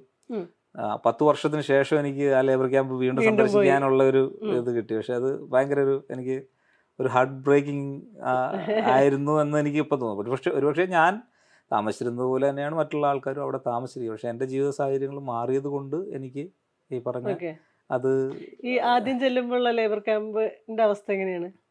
ആദ്യം ചെല്ലുമ്പോൾ ഈ പോർട്ടബിൾ ക്യാബിൻ എന്ന് പറയുന്ന ഒരു സംഭവമുണ്ട്. അതിൻ്റെ തന്നെ ഒരു നീണ്ട ഒരു വലിയ മൈതാനത്ത് കുറേ ഇങ്ങനെ നീണ്ട ഇതാണ്. അതിന് ഓരോ റൂമുകളുണ്ട്. പിന്നെ ഈ പറഞ്ഞ പോലെ 2-3 സൈഡിലും ഈരണ്ടൊക്കെ ആയിട്ട് അങ്ങനെ ബെഡുകൾ ഉണ്ടാവും. അപ്പം പിന്നെ കുളിക്കാനൊക്കെ ആയിട്ട് ഈ പറഞ്ഞ പോലെ ഒരു വലിയ ഹോളിൽ നിരപ്പായിട്ട് ഇങ്ങനെ കുളിക്കാനും മറ്റു ബാത്റൂം സൗകര്യങ്ങളും അങ്ങനെയൊക്കെ ഉണ്ടാവും. അപ്പോൾ ഈ കമ്പനിയിൽ മറ്റു റിക്രിയേഷൻ സംഭവങ്ങളും എല്ലാം ഉണ്ട്. പക്ഷേ നമ്മൾ വെളിയിൽ പോയി താമസിക്കുന്നതിനേക്കാൾ നമുക്ക് മാനസികോല്ലാസം ഉണ്ടാകുന്ന സംഗതികളുണ്ട് അവിടെ. പൂന്തോട്ടങ്ങളുണ്ടാവും, ജിംനേഷ്യം ഉണ്ട്, അതുപോലെ കളിക്കാനുള്ള വലിയ ഏരിയകളുണ്ട്. അവിടെ വൈകുന്നേരം ക്യാരംസ് കളിയും. അപ്പോൾ ഒരു സോഷ്യൽ ലൈഫിന് വളരെ നല്ലൊരു സംഗതിയാണ്. അവിടെ ഈ പറഞ്ഞ നമ്മുടെ കിടപ്പും മറ്റുള്ള കാര്യങ്ങളൊക്കെ ഒരു ബുദ്ധിമുട്ടാണെങ്കിലും പ്രൈവസി എന്ന് പറയുമ്പോൾ നമ്മൾ ഇതിൻ്റെ ഉള്ളിലാണല്ലോ നമ്മൾ സംസാരിക്കുമ്പോഴും നമ്മൾ വീട്ടിലോട്ട് സംസാരിക്കുമ്പോൾ അന്നൊന്നും മൊബൈൽ ഫോൺ വരുന്നതേ ഉള്ളൂ ആ സമയത്ത്. എന്നാലും വന്നു തുടങ്ങി. അപ്പം നമുക്ക് അങ്ങനെ ഒരു സംസാരിക്കാൻ വേറെ ഒരുപാട് സ്ഥലങ്ങളൊക്കെ ഉണ്ട്. എന്നാലും നമുക്ക് അങ്ങനെ ഒരു പിന്നെ ഈ കഴിയുന്നതാണ് നമ്മുടെ കുടുംബം. ഞാൻ അതിനകത്ത് എഴുതിയിരിക്കുന്നത് നമ്മളുടെ പാചകം ഒക്കെ ചെയ്യും. പാചകം ചെയ്യാനായിട്ട് വേറൊരു വലിയ ഏരിയ ഉണ്ടാവും. ഓരോ റൂമുകാർക്കും ഓരോ പാചകം ചെയ്യാനുള്ള സ്ഥലം നമ്മൾ തന്നെ പാചകം ചെയ്യും. എനിക്ക് അന്ന് അവിടെ ഒരു കാറ്ററിംഗ് സർവീസ് ഉണ്ടായിരുന്നു. അതുപോലെ വലിയ ഹാള്, അവിടെ ഈ തീന്മേശകളും അങ്ങനെ കുറേ. അന്നേരം നമ്മൾ അവിടെ പോയി ഫുഡ് വാങ്ങുക. പിന്നെ ഒരേ ഫുഡ് കഴിക്കുന്നതുകൊണ്ടുള്ള ഒരു മടുപ്പുണ്ട്. എന്നാലും വ്യത്യസ്തമായിട്ടുള്ള ഫുഡ് അവർ പ്രൊവൈഡ് ചെയ്യാൻ പരമാവധി ശ്രമിക്കുക. നമുക്ക് വേണമെന്ന് തോന്നുമ്പോൾ അവർക്ക് വേറൊരു സൗകര്യമുണ്ട്. നമുക്ക് പോയി എന്തായാലും സാധനം മേടി നമ്മളുടേതായിട്ടുള്ള സംഗതികളൊക്കെ കുക്ക് ചെയ്ത് കഴിക്കാൻ പറ്റും. അപ്പോൾ ഈ ഏരിയ എന്ന് പറഞ്ഞാൽ ചെറിയ ഏരിയ അല്ല. ഇതെന്ന് പറഞ്ഞാൽ ഒരു 10,000 ആൾക്കാർ താമസിക്കുന്ന ഒരു ഏരിയ ആണ്, ഒരു ലേബർ ക്യാമ്പ് ഏരിയ. പ്രത്യേകിച്ചും മിനാബ്ദുള്ള എന്ന് പറയുന്ന സ്ഥലത്ത് ഒരുപാട് വലിയ കമ്പനികളുടെ ഇതുണ്ട്, ഈ ക്യാമ്പുകളുണ്ട്. ഞാൻ 10 വർഷത്തിന് ശേഷം ചെന്നപ്പോഴത്തേക്ക് അവിടുത്തെ പോപ്പുലേഷൻ ഒരുപക്ഷെ 3 ഇരട്ടിയായിട്ട് വന്നിട്ടുണ്ട്. അതിങ്ങനെ സ്പ്രെഡ് ചെയ്ത് ഇങ്ങനെ പോകുന്നുണ്ട്.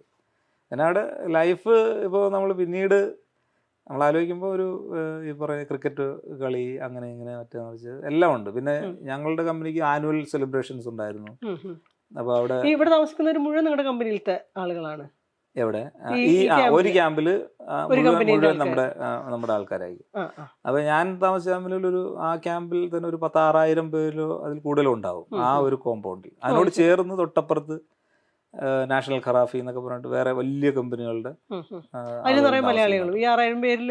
കൂടുതലും മലയാളികളാണ്. പക്ഷെ എന്നാൽ നമുക്ക് ഈ പറഞ്ഞ പോലെ ഒരു എൻ്റെ അതേ റൂമിൽ ചിലപ്പോൾ ഒറീസക്കാരനുണ്ടാവും, പിന്നെ മറ്റുള്ള ആൾക്കാരും എല്ലാം ഉണ്ടാവും. നമ്മളല്ല തീരുമാനിക്കുന്ന ആരോടൊക്കെ.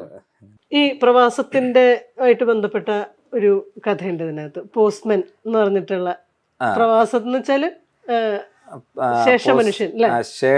അത് ഈ NRCC വന്ന സമയത്ത് ഒരു നമ്മൾ പണ്ട് പുറത്തുനിന്ന് ഇപ്പൊ നമ്മൾ പ്രവാസത്തിനെ കാണുന്ന പോലെ അല്ലല്ലോ. ഒരു 10-20 വർഷം മുന്നേ ഈ ഫോണും സാധനങ്ങളൊക്കെ വരുന്നതിന് മുമ്പേ ഉണ്ടായിരുന്നൊരു കാലത്തെ നമ്മുടെ കൂടെ പഠിച്ച ആളുകളുടെ ഒക്കെ അച്ഛനും ആൾക്കാരൊക്കെ പുറത്തുള്ളപ്പോൾ നമുക്കറിയാം കത്ത് വരാൻ കാത്തിരിക്കുന്നതും അതെ. അങ്ങനെ കത്തുപാട്ടുകളുടെ ഒക്കെ ഒരു ട്രഡീഷൻ തന്നെ നമുക്കുണ്ട്. ഈ പ്രവാസത്തിന് അപ്പൊ അതുമായിട്ട് ബന്ധപ്പെടുത്തിയിട്ടുള്ളൊരു കഥയാ ഈ പോസ്റ്റ്മാൻ എന്ന് പറയുന്ന ഒരു അതെ സംഗതി. അതെ അതും ഇതേപോലെ കഥ ഭയങ്കര ഹ്യൂമറിൽ കൂടെ പറഞ്ഞു തുടങ്ങി. അതെ അതിന്റെ ഒരു സറൗണ്ടിങ്സ് മുഴുവനും അതിനകത്തേക്ക് പരിസരങ്ങളെല്ലാം കൊണ്ടുവന്ന് വന്ന് അവസാനമാണ് ഈ പറയുന്ന ക്യാമ്പിലേക്ക് നിർബന്ധിതമായി പോകേണ്ടി വരുന്ന ഒരു മുസ്ലിമിന്റെ കഥയായിട്ട് അത് ഡെവലപ്പ് ചെയ്യുന്നത്. അതെ അതെ അതിലേക്ക് എങ്ങനെയാ എത്തിപ്പെടുന്നത്? അതിനകത്ത് പറയുന്നൊരു വലിയ രാഷ്ട്രീയം ഉണ്ടെന്ന് എനിക്ക് തോന്നുന്നു. അതെ അതെ അത് CAA മറ്റേ NRC വിഷയം കത്തിന്നപ്പോൾ ഉള്ളൊരു സംഭവമാണ്. അപ്പം അതിൽ ഇപ്പം നസീമ എന്ന് പറഞ്ഞ ആ ഒരു ക്യാരക്ടർ, പിന്നെ അതിൻ്റെ അകത്ത് നായകൻ ഈ പറഞ്ഞ ഹമീദ് ഖ ഇവിടെയാണ്, ഗൾഫിലാണ് ഉള്ളത്. അപ്പോൾ ഒരു പോസ്റ്റ്മാനും ആയിട്ടുള്ളൊരു ബന്ധമാണല്ലോ ആ ഒരു സംഭവം എങ്ങനെ പറയുന്നത്. അപ്പോൾ ഈ പോസ്റ്റ്മാൻ എന്ന് പറയുന്നത് നമുക്ക് പണ്ടത്തെ കാലത്ത് അവർ നമുക്ക് കൊണ്ടു തന്നിരുന്നത് കുറേ സന്തോഷങ്ങളാണ്. മെയിനായിട്ടും നമ്മൾ ഒരു കത്ത് വരിക എന്ന് പറഞ്ഞാൽ തന്നെ നമുക്ക് വലിയ സന്തോഷമാണ്. പോസ്റ്റ്മാനെ കാണുമ്പോൾ നമ്മൾ ഈ കത്തുണ്ടോ എന്ന് ചോദിക്കും. അപ്പോൾ നമുക്ക് എന്തെങ്കിലും സന്തോഷമുണ്ടോ നിങ്ങളുടെ കയ്യിൽ എന്നുള്ള ആണ് അതിൻ്റെ വേറൊരു രീതി. അപ്പോൾ പക്ഷേ ഇന്നത്തെ കാലത്ത് പിന്നെ ഇച്ചിരി ഒന്ന് മാറിയിട്ടുണ്ട്. പക്ഷേ ഇടക്കാലത്ത് ഈ പോസ്റ്റ്മാൻ കൊണ്ടു തരാറുള്ളതെല്ലാം ദുഃഖങ്ങളാണ്. ഇപ്പം ഏതെങ്കിലും പിന്നെ ജപ്തി നോട്ടീസ്, അല്ലെങ്കിൽ ഈ പറഞ്ഞ പോലെ എന്തെങ്കിലും തിരിച്ചടവിൻ്റെ കാര്യങ്ങൾ, അങ്ങനെയൊക്കെയുള്ള കുറേ കാര്യങ്ങൾ മാത്രമായിട്ടാണ് നമ്മൾ പോസ്റ്റ്മാൻ ഒന്നാമത് വരാറില്ല. വന്നാൽ തന്നെ ഇത്തരം സാധനങ്ങൾ ഇങ്ങനെയുള്ളൊരു ആശങ്കകളും ഒക്കെ ആയിട്ടാണ് വരുന്നത്. അപ്പോൾ ആ ഒരു കാലത്തിരുന്നിട്ട് ഒരു സ്ത്രീ തൻ്റെ പഴയ പോസ്റ്റ്മാൻ കാലം ഓർക്കുകയാണ്. ഹമീദ് ഖയുടെ കത്തുകൾ വരുന്ന വളരെ സുവർണമായിട്ടുള്ള കാലം. അപ്പം അങ്ങനെ ഇരിക്കുകയാണ് അവർക്ക് ഈ പറഞ്ഞ 14 ഭാഷകൾ എഴുതപ്പെട്ട ഒരു ബോക്സ് വരികയാണ്. അതിങ്ങനെ ഈ പറഞ്ഞ പോലൊരു പൗരത്വ രേഖ, നിങ്ങൾ ഇത് കാണിക്കണം, അല്ലെങ്കിൽ നിങ്ങൾക്ക് അങ്ങനെ പോകേണ്ടി വരും, ഇങ്ങനെ പോകണം, അങ്ങനെയാണെന്നൊക്കെയുള്ള അതായത് ആ കാലം എങ്ങനെ മാറിത്തീർന്നു എന്നൊക്കെയുള്ള ഒരു മെസ്സേജാണ് അതിനകത്ത് പിന്നെ പ്രകടമായിട്ട് ഉള്ള ഒരു സംഗതി. പിന്നെ ഈ പറഞ്ഞ പോലെ ഈ കോൺസെൻട്രേഷൻ ക്യാമ്പ്, അവിടെ നിന്നാണ് പിന്നീട് ഒരു കത്ത് ഇവർക്ക് വരുന്നത്. അപ്പോൾ അവസാനത്തെ കത്തിൽ അദ്ദേഹം പറയുന്നു, അപ്പുറത്ത് ഒരു ഫാക്ടറി തുടങ്ങുന്നുണ്ട്, അപ്പോൾ അവിടേക്കാണ് ഞങ്ങൾ പോകുന്നത്. അതിൻ്റെ പുകക്കുഴൽ എനിക്കിവിടെ നിന്നേ കാണാം എന്ന് പറഞ്ഞിട്ടാണല്ലോ ആ കഥ ഏകദേശം തീരുന്നത്.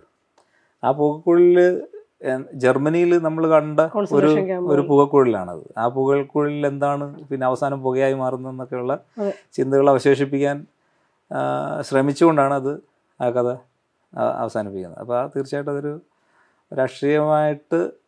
രാഷ്ട്രീയമായിട്ടുള്ളൊരു ഇടപെടൽ. പറഞ്ഞ പോലെ നമ്മൾ കഥകൾക്ക് നമുക്ക് എവിടുന്ന് തീം കിട്ടുന്നു എന്ന് ചോദിച്ചു കഴിഞ്ഞാൽ കുറേ തീമൊക്കെ നമുക്ക് ഭരണകൂടം തരും, കുറേ അങ്ങനെയൊക്കെ ഉണ്ട്. ഇതിനകത്ത് തന്നെ പറയുന്നുണ്ട് 2 സമയത്ത് അല്ലേ, ഭരണകൂടം തുലയട്ടെ തുലയട്ടെ എന്ന് മാത്രമാക്കി മാറ്റുന്നു. അതെ അത് പ്രത്യേകിച്ചും പോസ്റ്റ് ഓഫീസ് എന്ന് പറയുന്നത് കേന്ദ്ര സർക്കാർ സ്ഥാപനം കൂടിയാണ്. അത് ഇദ്ദേഹം ചെന്നിട്ട് കത്തിക്കുകയൊക്കെ ചെയ്യുന്നുണ്ട്, പുതിയ പോസ്റ്റ്മാൻ. അത്തരം കത്തുകളൊക്കെ അങ്ങനെയെങ്കിലും ഒഴിവായി പോട്ടെ. നമ്മൾ ഭയങ്കര നേരോ ആയിക്കൊണ്ടിരിക്കുന്ന ഭരണകൂടങ്ങൾ തന്നെ, പ്രത്യേകിച്ച് നമ്മുടെ ഡയറക്റ്റ് പൊളിറ്റിക്സിലേക്ക് വരികയാണെന്നുണ്ടെങ്കിൽ ഏക ഭാഷ, ഏക തെരഞ്ഞെടുപ്പ്, അങ്ങനെയൊക്കെയുള്ള ഏകശിലാത്മകമാക്കാനുള്ള, ഹിന്ദുത്വവൽക്കരിക്കാനുള്ള ഒരു ശ്രമമാണ് നമ്മുടെ ഭരണകൂടം നടത്തിക്കൊണ്ടിരിക്കുന്നത്.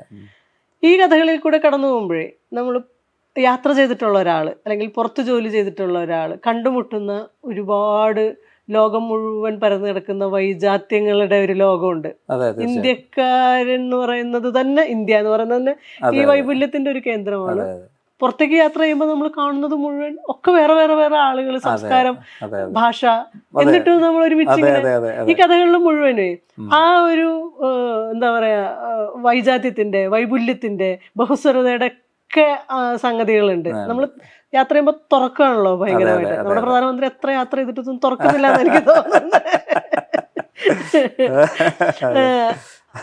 അങ്ങനെ കണ്ടുമുട്ടുന്ന, നമുക്ക് പാകിസ്ഥാനെ പറ്റിയുള്ള ധാരണ അതല്ല, നമുക്ക് ബംഗ്ലാദേശിനെ പറ്റിയുള്ള ധാരണ അതല്ല, അറബ് രാജ്യങ്ങളെ പറ്റിയിട്ട്, യൂറോപ്പിനെ പറ്റിയിട്ട്, ഇങ്ങനെ അല്ലേ സകല അതെ നമ്മുടെ അതെ അതെ അതെ ചിന്തകളും നമ്മളെ തോന്നലുകളൊക്കെ ബ്രേക്ക് ചെയ്ത് തോന്നലുകളെല്ലാം ബ്രേക്കായി പോകും. ആ നിങ്ങൾ പുറത്ത് ജീവിക്കുക മാത്രല്ല ഈ ജോലി വഴി ഒരുപാട് യാത്രയും ചെയ്യാൻ അവസരം കിട്ടിയിട്ടുള്ള ഞാൻ ഒരാളാണ്. ഈ ഒരു ആശയം ഒരുപക്ഷെ ഈ പറഞ്ഞ പോലെ നമ്മൾ കാണുന്ന ആളല്ല യഥാർത്ഥ ആള്, അങ്ങനെയൊക്കെയുള്ള കുറച്ചൊരു ആശയം ഇതിനകത്ത് പുലാമന്തോളം എന്ന് അതെ പറഞ്ഞിട്ട് അതെ ഒരു കഥയുണ്ട്. ദേശം ഒരു അപ്പം ആ കഥയുടെ ഒരു മറുചിന്ത എന്ന് പറഞ്ഞു കഴിഞ്ഞാൽ,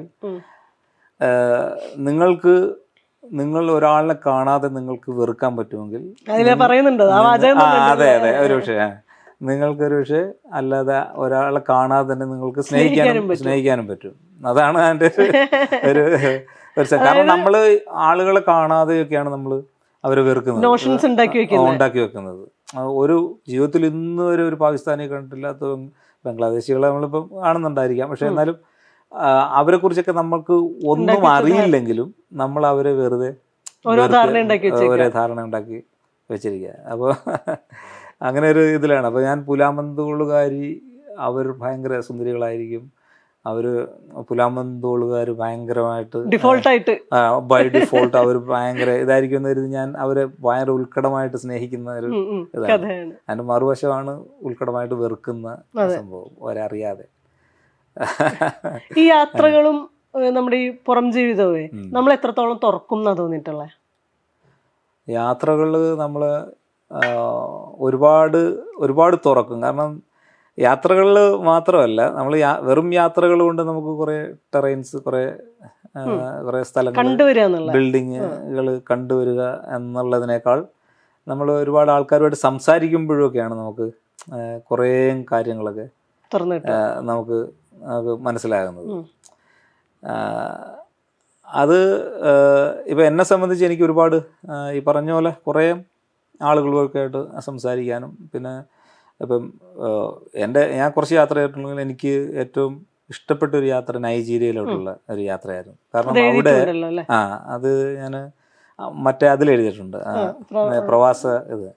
നൈജീരിയയിൽ ഞാൻ ചെന്നപ്പോൾ നൈജീരിയയിൽ നമുക്ക് ഒരുപക്ഷെ നാട്ടിൽ ഞാൻ പോയ സ്ഥലം ഇതുപോലെ തന്നെ കിടക്കുകയാണ്, കാട്ടിലും കായലിനും ഇടയിൽ ഇങ്ങനെ പോർട്ട് ഹാർക്കോട്ട് എന്ന് പറയും ആ സ്ഥലത്തിൻ്റെ പേര്, അങ്ങനെ കിടക്കുകയാണ്. അപ്പോൾ എയർപോർട്ട് നിന്ന് പിന്നീട് നമ്മൾ യാത്ര ചെയ്യുമ്പോഴത്തേക്ക് വൈദ്യുതി ഇല്ലാത്ത റോഡുകൾ, അവിടെ ഇങ്ങനെ ചില വീടുകളിൽ ഇങ്ങനെ മണ്ണെണ്ണ വിളക്കുകളോ.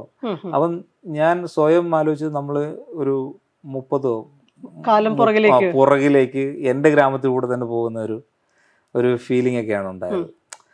അപ്പോൾ അവിടെ വേറൊരു കാര്യം കൂടെ ഞാൻ കണ്ടതെന്ന് പറഞ്ഞാൽ, അവിടെ കൂടുതലും ഒരുപാട് മതപ്രഭാഷണങ്ങളുടെ ഈ ബോർഡുകളുണ്ട്. അതും ഒരുപക്ഷെ എന്നെ പഴയ കാലത്തിനെ കുറിച്ച് ചിന്തിപ്പിച്ചു. ഒരുപക്ഷെ ദാരിദ്ര്യത്തോടൊപ്പം വരുന്ന കുറേ സംഭവങ്ങളായിരിക്കാം ഇത് എന്നുള്ളൊരു വിശ്വാസം എന്നതിനേക്കാൾ അതിനെ പ്രീച്ച് ചെയ്യുന്ന കൂടുതൽ പ്രീച്ചിങ് വേണ്ട. അതേസമയം ഇത് നിലനിൽക്കെ തന്നെ അഴിമതിയുടെ ഒരു വലിയ കൂത്തരങ്ങാണ് അവിടെ നമ്മൾ എല്ലായിടത്തും കാണുന്നത്. ഇപ്പോൾ എയർപോർട്ടിൽ നിന്ന് നമ്മൾ ഒരു കാലും പുറത്തേക്ക് വെക്കുമ്പോൾ തൊട്ട് ഫ്ലൈറ്റിൽ നിന്ന് ഇറങ്ങി ഓരോ കൗണ്ടറിലും അവിടെ കൈക്കൂലിയുടെയും അങ്ങനെ ഇങ്ങനെയൊക്കെ ഉള്ള സംഭവം, നമ്മളുടെ ബാഗിൽ നിന്ന് പിടിച്ചു പറിക്കാനുള്ള ശ്രമങ്ങൾ, അങ്ങനെയൊക്കെ കുറേ.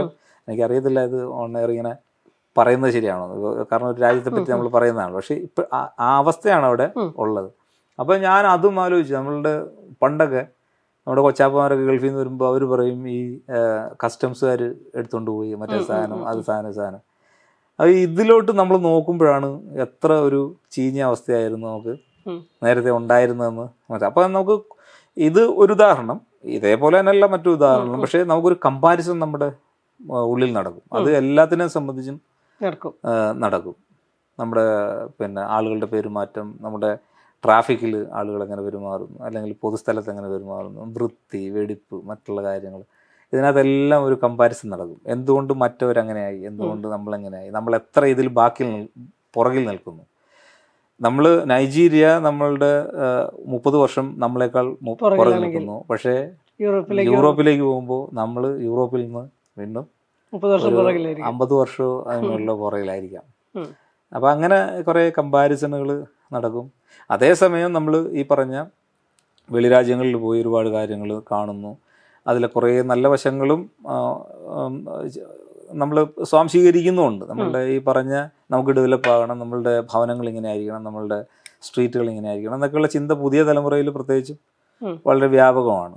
നമ്മൾക്കും എക്സ്പ്രസ് ഹൈവേയിലൂടെ ഓടണം, അല്ലെങ്കിൽ നമ്മൾക്കും വലിയ അങ്ങനെയൊക്കെ ഉണ്ടല്ലോ.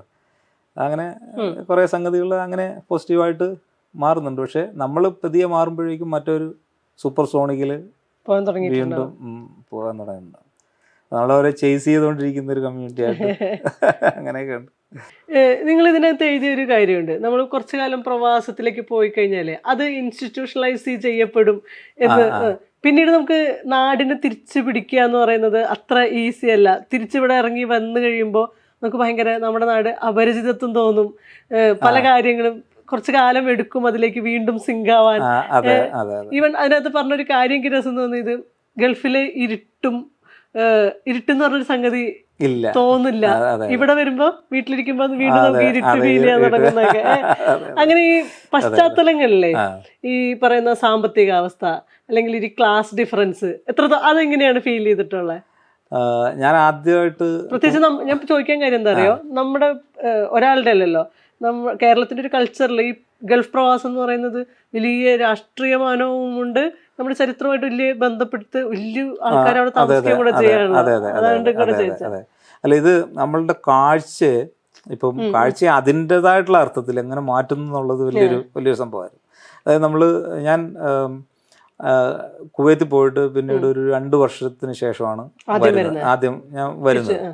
അത് വരുമ്പോഴാണ് ഈ പറഞ്ഞ ഞങ്ങൾ താമസിക്കുന്നിടത്ത് പുറത്തേക്ക് നോക്കിയാലും ഒക്കെ ഈ എപ്പോഴും വെളിച്ചമാണ്. രാത്രി ആയാലും ഈ സ്ട്രീറ്റിലോട്ടൊക്കെ അല്ലേ നമ്മൾ നോക്കുന്നത്. അപ്പോൾ രാത്രി ആയാലും എല്ലാം വെളിച്ചമാണ്. നമ്മൾ ഈ റൂമിൻ്റെ അകത്ത് കയറി ലൈറ്റ് ഓഫ് ചെയ്യുമ്പോഴേ ഉള്ളൂ ഒരു ഇരുട്ട് എന്ന് പറയുന്നത് നമുക്ക് കാണാൻ പറ്റുന്നത്. അപ്പോൾ ഞാൻ അവിടുന്ന് വരുമ്പോൾ നമ്മളുടെ കണ്ണിന് നമ്മൾ നേരത്തെ എന്തൊക്കെ അളവുകളാണോ സെറ്റ് ചെയ്ത് വെച്ചിരുന്നത്, എന്തൊക്കെ മാപിനികൾ കൊണ്ട് നമ്മുടെ കണ്ണ് ഓരോന്നിനും നേരത്തെ അളന്നിരുന്നു, അതെല്ലാം അട്ടിമറിക്കപ്പെട്ടു. അപ്പോൾ ഏത് ഗൾഫുകാരനോട് ചോദിച്ചാലും അവർക്കത് പറയാൻ പറ്റും. കാരണം ഇത്രയും പ്രത്യേകം താമസിച്ച് വരുമ്പോൾ എയർപോർട്ടിൽ നിന്ന് പുറത്തിറങ്ങുമ്പോൾ ചെറിയ കാറുകൾ, വളരെ ചെറിയ വീതി കുറഞ്ഞ റോഡുകൾ. ഒരുപക്ഷെ നമ്മൾ നേരത്തെ ഇവിടുന്ന് പോകുന്നതിന് മുമ്പ് വിശാലമായിരുന്നതും വലുതെന്നും കരുതിയിരുന്ന കുറേ കാര്യങ്ങൾ നമ്മൾക്ക് അങ്ങനെ ചെറുതും ഇടുങ്ങിയതും ഒക്കെ ആയിട്ട് തോന്നും. നമ്മളുടെ മാതാപിതാക്കൾ കാണുമ്പോൾ വളരെ കുള്ളന്മാരും, കാരണം നമ്മൾ കാണുന്നതെല്ലാം നമ്മൾ സ്വയം കാണുന്നില്ല. ഒന്നാമത്തെ കാര്യം, ഒരാളും അവൻ സ്വയം കാണുന്നില്ല. നമ്മൾ ഈ പ്രൊജക്ട് ചെയ്ത ഈ സംഗതികളെ കാണുന്നുള്ളൂ. നമ്മളെ കാണാതെയാണ് ജീവിക്കുന്നത് തന്നെ. അപ്പൊ നമ്മൾ അവിടെ മുഖം എപ്പോഴും നമ്മൾ കണ്ണാടി നോക്കുന്നില്ല, നമ്മൾ എങ്ങനെ ഇരിക്കുന്നു എന്നുള്ളതിനെ കുറിച്ച് നമ്മൾ ബോധവാനല്ല. അപ്പം നമ്മൾ വെളിയിലായിരിക്കുമ്പോൾ നമ്മൾ വലിയ ബാഹുക്കളെ കാണുന്നു, വലിയ ശരീരം ആചാരവാക്കളെ കാണുന്നു, സുന്ദരികളായിട്ടുള്ള സ്ത്രീകൾ ഒരുപാട് കാണുന്നു, അല്ലെങ്കിൽ വേറെ തരം ആളുകൾ, സുന്ദരികളെന്നല്ല, പക്ഷേ വേറെ തരം ആളുകളെ നമ്മൾ കാണുന്നു. അങ്ങനെ നമ്മുടെ കാഴ്ചയിൽ മൊത്തം ഒരു വ്യത്യാസം വരുന്നുണ്ട്. നമ്മൾ അങ്ങോട്ട് പോകുമ്പോൾ കാഴ്ചയിലും കാഴ്ചപ്പാടിലും വരുന്നുണ്ട്. നമ്മളിപ്പോൾ കാഴ്ചയുടെ കാര്യം.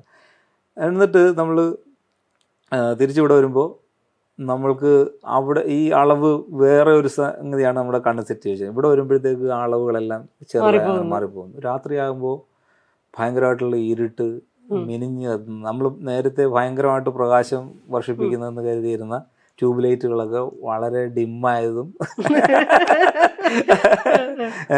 വളരെ പരിതാപകരാവസ്ഥയിലുള്ള ആണെന്ന് നമ്മൾ തിരിച്ചറിയുന്നു. അതല്ലെങ്കിൽ ഇത് ഈ ഒരു സംഭവം പിന്നീട് പെയ്യെ വേണം. നമ്മൾ ഒരു 2 ആഴ്ച നിന്ന് കഴിഞ്ഞാൽ നമുക്കത് മാറത്തില്ല. ഒരു അതിൽ കൂടുതൽ ദിവസം നിൽക്കുമ്പോഴത്തേക്ക് പെയ്യെ വീണ്ടും നമ്മൾ ഈ സെറ്റ് ആയിക്കൊണ്ടിരിക്കും. ഇപ്പൊ നമ്മൾ ഇൻസ്റ്റിറ്റ്യൂഷണലൈസേഷൻ എന്നുള്ള വാക്ക് നമ്മുടെ ഈ ഷോഷാങ്ക് റിഡംപ്ഷൻ എന്ന് പറഞ്ഞ സിനിമയിൽ ആണ് അത് ഉപയോഗിക്കപ്പെട്ടിട്ട് ഞാൻ കണ്ടിട്ടുള്ളത്. അപ്പം അത് ജയിലിൽ കിടക്കുന്ന ഒരാൾക്ക് കുറേ കാലം കഴിയുമ്പോഴത്തേക്ക് ജയിൽ മാത്രമാകാൻ അവരുടെ ലോകം, അവർക്ക് പുറം ലോകത്തേക്ക് പോയി കഴിഞ്ഞാൽ അവർ സർവൈവ് ചെയ്യാൻ വലിയ പാടാണ്. അതിനകത്ത് ഒരു കഥാപാത്രം അങ്ങനെ ആത്മഹത്യ ചെയ്യുന്ന പോലും ഉണ്ട്. അപ്പം ഗൾഫിൽ പോകുന്ന ഒരാൾക്ക് 10-25 കൊല്ലം, അല്ലെ ഞാനിപ്പോൾ 18 കൊല്ലം നിന്നു, തിരിച്ചു വരുമ്പോൾ എനിക്ക് ഈ പറയുന്ന പോലെ ഒന്നും റിലേറ്റ് ചെയ്യാൻ പറ്റുന്നില്ല. എനിക്ക് ഇവിടുത്തെ ഈ വേരുകൾ തേടി തിരിച്ചു വന്നു എന്നൊക്കെ പറയുമെങ്കിൽ നമ്മുടെ വേര് നഷ്ടപ്പെട്ട പോലൊരു ഫീലിംഗ് വരുന്നു. നമ്മളുടെ ബന്ധങ്ങൾ ഒരുപക്ഷെ കൃത്രിമമായിട്ട് നമ്മൾ ഒരു എഫർട്ട് എടുത്താലല്ലാതെ നമുക്ക് അതിനകത്തോട്ടൊരു പഴയ രീതിയിലുള്ള ഒരു ഇത് ചെയ്യാൻ പറ്റുന്നില്ല. അത് വലിയൊരു പ്രതിസന്ധിയാണ്, വലിയൊരു ഇതാണ്. തിരിച്ച് അവിടെയുള്ള കാലം, അതായത് ഇതൊരു നമ്മൾ ഇവിടുന്ന് അവിടെ പോയി പ്രവാസം അനുഭവിച്ചു എന്നിട്ട് തിരിച്ചു വന്നിട്ട് ഇതൊരു തിരിച്ചുള്ള ഒരു പ്രവാസമായിട്ട് നമുക്ക് ഫീൽ ചെയ്യും. നമ്മുടെ നാട്ടിൽ വന്ന് നിൽക്കുന്നത് വേറൊരു പ്രവാസമായിട്ട്, അത് ആ നാട്ടിലേക്ക് ഒരുപക്ഷെ പ്രതിപ്രവാസം എന്ന് വല്ലതും പറഞ്ഞേക്കാം. അങ്ങനെ നമ്മൾ ഫീൽ ചെയ്യും. അപ്പൊ അങ്ങനെ ഇപ്പം സെറ്റായെന്ന് ചോദിച്ചു കഴിഞ്ഞാൽ അങ്ങനെ സെറ്റായിട്ടില്ല. ഒരുപക്ഷെ ഈ പറഞ്ഞ ഇപ്പൊ 2-3 വർഷമായി വന്നിട്ട്. എന്നാലും നമ്മുടെ ഇവിടെ നമ്മൾ പോകുമ്പോൾ കുറെ സാമൂഹികമായിട്ടുള്ള ഇടപെടൽ അങ്ങനെ കുറെ പാർട്ടികൾ പ്രവർത്തിക്കുന്നു. ഇപ്പോൾ ഒരുപക്ഷെ നമ്മളത് പ്രായത്തിന്റെ ഒരു കോൺട്രിബ്യൂഷനും അതിനകത്ത് ഉണ്ടായേക്കാം. ഒരുപക്ഷെ നമ്മൾ ഈ പറഞ്ഞ പോലെ നമ്മൾ ഒരു അകന്നകന്ന് പോകുന്ന പ്രായം ആകുക എന്ന് പറഞ്ഞാൽ പലതിൽ നിന്നും അകലുക എന്നും ഒരു അർത്ഥം കൂടി ഉണ്ടല്ലോ. പല കാര്യങ്ങളും നമ്മളാകുന്നത് പോലും. അപ്പം അതും കൂടി ആകാം. ഇത് രണ്ടും കൂടി ആകുമ്പോൾ എനിക്ക് വേറൊരാളുടെ ഇതെനിക്ക് അറിയില്ല. അതുകൊണ്ട് എനിക്ക് ഞാൻ വിചാരിക്കുന്നത് ഞാൻ ആ പ്രവാസത്തിൽ നിന്ന് ഈ ഇൻസ്റ്റിറ്റ്യൂഷണലൈസ്ഡ് ആയ ഞാൻ ഇവിടെ വന്നിട്ട് സെറ്റാവാനുള്ള ഇപ്പോഴും ശ്രമം നടത്തിക്കൊണ്ടിരിക്കുക. ശരിക്കും പറഞ്ഞാൽ അങ്ങനെയാ. കാഴ്ചയെല്ലാം സെറ്റായി. ഇപ്പം കുറച്ച് ഇപ്പോഴും എനിക്ക് അത് കമ്പയർ ചെയ്യാൻ പറ്റുന്നില്ല. കമ്പയർ ചെയ്യാനായിട്ട് ഇപ്പം തിരിച്ച് അവിടെ പോയിട്ട് തിരിച്ച് വന്ന് നോക്കിയാലേ അറിയാൻ പറ്റും. പക്ഷെ ഈ പ്രവാസികളായ ആളുകൾ ഗൾഫിലെ മാത്രമല്ല യൂറോപ്പിലെയും അമേരിക്കയിലൊക്കെ ഉള്ള ആളുകൾ പറയണ കേട്ടിട്ടുണ്ട്. അവരെപ്പോഴും നാടിനെ പറ്റിയിട്ട് ഉള്ള വാർത്തകൾ, നാടിനെ പറ്റിയിട്ടുള്ള സംഗതികൾ, നാട് നൊസ്റ്റാൾജിയ, നമ്മൾ സിനിമയിൽ ഇടയ്ക്കൊക്കെ കളിയാക്കിയിട്ടും പറയല്ലോ, പച്ചപ്പും ഹരിതാവയും തപ്പി നടക്കുന്നു എന്നൊക്കെ. അവിടെ ഇരിക്കുമ്പോ നാട് എപ്പോഴും ഹോണ്ട് ചെയ്തിട്ടുണ്ട്. അങ്ങനെയുണ്ടോ? നാട് ഒരു അല്ല, അവിടെ നിൽക്കുമ്പോ നാട് ഒരു ഒബ്സഷൻ തന്നെയാണ്. കാരണം പ്രത്യേകിച്ച് മഴക്കാലം ഒക്കെ ഇവിടെ നമ്മൾ മഴയുടെ ഒക്കെ ഒരു വാർത്ത കാണുന്നത് ഇവിടെ കാണുന്ന ഒരാളിനെ പോലെ അല്ല അവിടെ ഒരാൾ കാണുന്നത്. അതിനൊരു ഡെപ്ത് ഇവിടുത്തെ വാർത്തകൾ അന്വേഷിച്ചോണ്ടിരിക്കുകയായിരുന്നോ? എപ്പോഴും ഇവിടുത്തെ വാർത്ത. ഒരുപക്ഷെ ഇവിടുത്തെ വാർത്തകൾ ഏറ്റവും കൂടുതൽ അന്വേഷിക്കുന്നത് പ്രവാസികളാണ്. ഏറ്റവും കൂടുതൽ റിയാക്ട് ചെയ്യുന്നതും ഒരു വാർത്തയോട് റിയാക്ട് ചെയ്യുന്നതൊക്കെ പ്രവാസികളാണ്. ഇപ്പം എനിക്കറിയാവുന്ന എൻ്റെ ഒരു ബന്ധുണ്ട്, ഫാസില അബ്ദുൽ ജബ്ബാർ എന്ന് പറയും. അപ്പം അവർ അമേരിക്കയിലാണ്. അവർ ഇപ്പം 40 വർഷത്തിനടുത്തായിട്ടുണ്ടാവാം പോയിട്ട്, അല്ലെങ്കിൽ 30 വർഷമെങ്കിലും ആയിട്ടുണ്ടാവും. പക്ഷെ അവരുടെ ഫേസ്ബുക്ക് ആക്ടിവിറ്റീസ് നോക്കിക്കഴിഞ്ഞാൽ അവർ ഈ നാട്ടിലെ പൊളിറ്റിക്സും അതുമൊക്കെ ആയിട്ട് ബന്ധപ്പെട്ടുള്ള ആക്ടിവിറ്റീസിലാണ് അവർ മുഴുകിയിട്ടുള്ളത്. അപ്പോൾ അതിൻ്റെ അർത്ഥം അവർ അമേരിക്കൻ പൊളിറ്റിക്സ് ഒരുപക്ഷെ ഇത്രയും സ്വാധീനിക്കുന്നില്ല. ഇത് വേറൊരു വിധത്തിലൊരു പ്രശ്നമുണ്ട്. അപ്പം നമ്മളെല്ലാം ഗൾഫിൽ പോയി, ഈ പറഞ്ഞ അവിടെ നിൽക്കുന്നു. അവിടുത്തെ സാംസ്കാരിക മന്ത്രി ആരാ, അവിടുത്തെ വാട്ടർ അതോറിറ്റിയുടെ ആരാ, അതോറിറ്റി അവിടെ ഇല്ല, അവിടെ വാട്ടർ ആരാ കൊടുക്കുന്നത്, അല്ലെങ്കിൽ മറ്റേ മന്ത്രി ആരാ, അല്ലെങ്കിൽ ഇതിന്റെ ആരാ, ഒന്നും ഒരു 50 വർഷം നിന്ന് ഒരാൾക്ക് പോലും അറിയുന്നുണ്ടാവില്ല. അപ്പൊ അവര് വളരെ ഡിറ്റാച്ച്ഡ് ആയിട്ടാണ് അവിടുത്തെ കാര്യങ്ങളോട് ഡിറ്റാച്ച് ആവുന്നത്. അത് നമുക്ക് അതിനകത്ത് ഒരു പ്രാധാന്യം ഇല്ല. നമുക്ക് ഒരു പൗരൻ എന്നുള്ള രീതിയിലല്ല. അതും ഒരു കാരണമാകാം. പക്ഷേ പൗരന്മാരായവരാണ് യൂറോപ്പിലും, പിന്നെ അവരും ഒരുപക്ഷെ അവിടെ അതിനോട് താല്പര്യം ഉണ്ടാവണമെന്നില്ല. പക്ഷെ നെക്സ്റ്റ് ജനറേഷനൊക്കെ താല്പര്യം ഉണ്ടാവും. പക്ഷെ ഒരു ഫസ്റ്റ് ജനറേഷന് ഇതിനകത്തോട്ട് താല്പര്യമില്ല. നിങ്ങളുടെ കഥകളിലും കുറിപ്പുകളിലും ഒക്കെ ഹ്യൂമർ ഭയങ്കര പ്രാധാന്യമുള്ളൊരു സംഗതിയാണ്. ഹ്യൂമറസ് ആയിട്ടാണ് എല്ലാ കാര്യങ്ങളും പറയാൻ ശ്രമിക്കുന്നത്. നിങ്ങളടുത്ത് മുമ്പ് സംസാരിച്ചിട്ടപ്പോഴൊക്കെ തോന്നിയിട്ടുള്ളതും ഈ ഹ്യൂമർ ഇൻഹറന്റ് ആയിട്ട് കിടക്കുന്ന ഒരു നാച്ചുറലായിട്ട് വരുന്നൊരു സംഗതിയായിട്ടാണ്. ഹ്യൂമറിനോടുള്ള ഒരു അപ്രോച്ച് എന്താ? പ്രത്യേകിച്ച് ഫിക്ഷനില് അല്ലെങ്കിൽ എഴുത്തില് ഒക്കെ ഹ്യൂമറിന്റെ ഒരു പ്രാധാന്യം എത്രത്തോളം ഉണ്ട്? ഹ്യൂമറിന്റെ രണ്ട് രീതിയിലും ആൾക്കാർ എഴുതുമല്ലോ. ഇപ്പോൾ ഒരു ദുഃഖത്തിനെ ഈ പറഞ്ഞ പോലെ നമുക്ക് ഹ്യൂമറൈസ് ചെയ്ത് അതിനെ നമുക്ക് പ്രതിഫലിപ്പിക്കാൻ പറ്റും. പിന്നെ അതല്ലാതെ അതിൻ്റെ ദുഃഖത്തിൻ്റെതായിട്ടുള്ള ഭാഷയിലും നമുക്ക് എഴുതാൻ പറ്റും. അപ്പം ഇതിന് രണ്ടിനും രണ്ട് ഗുണങ്ങളുണ്ട് രണ്ട് രീതിയിലും.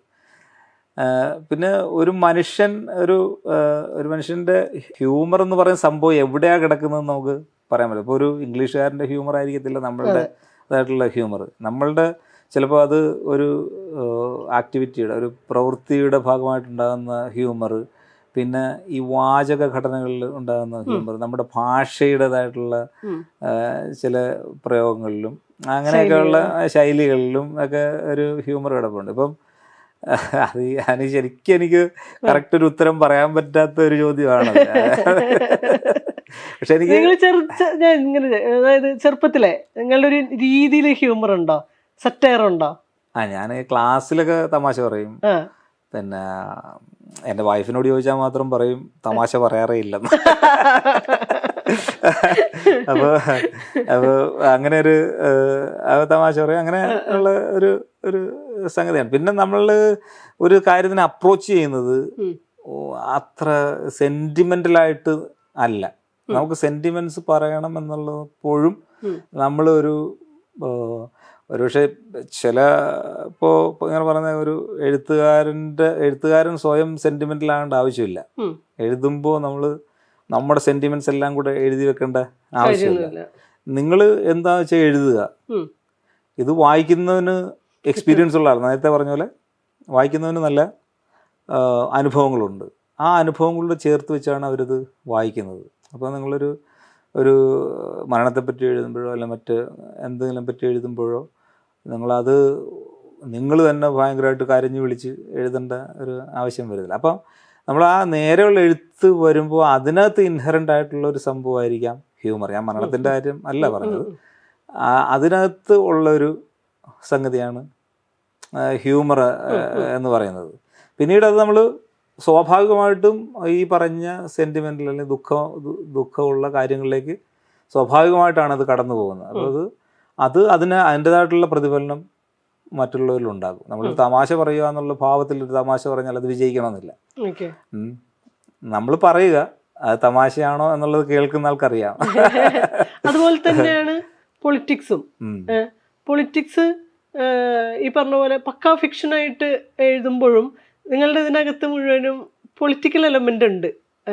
അത് ഈ പറഞ്ഞ പോലെ ഹ്യൂമർ കിടക്കുന്നത് മാതിരി തന്നെ, വെള്ളത്തിനകത്ത് കിടക്കുന്ന ഒരു സംഗതി മാതിരി തന്നെ പൊളിറ്റിക്സ് ഉള്ളിൽ കിടക്കുന്നുണ്ട്. അത്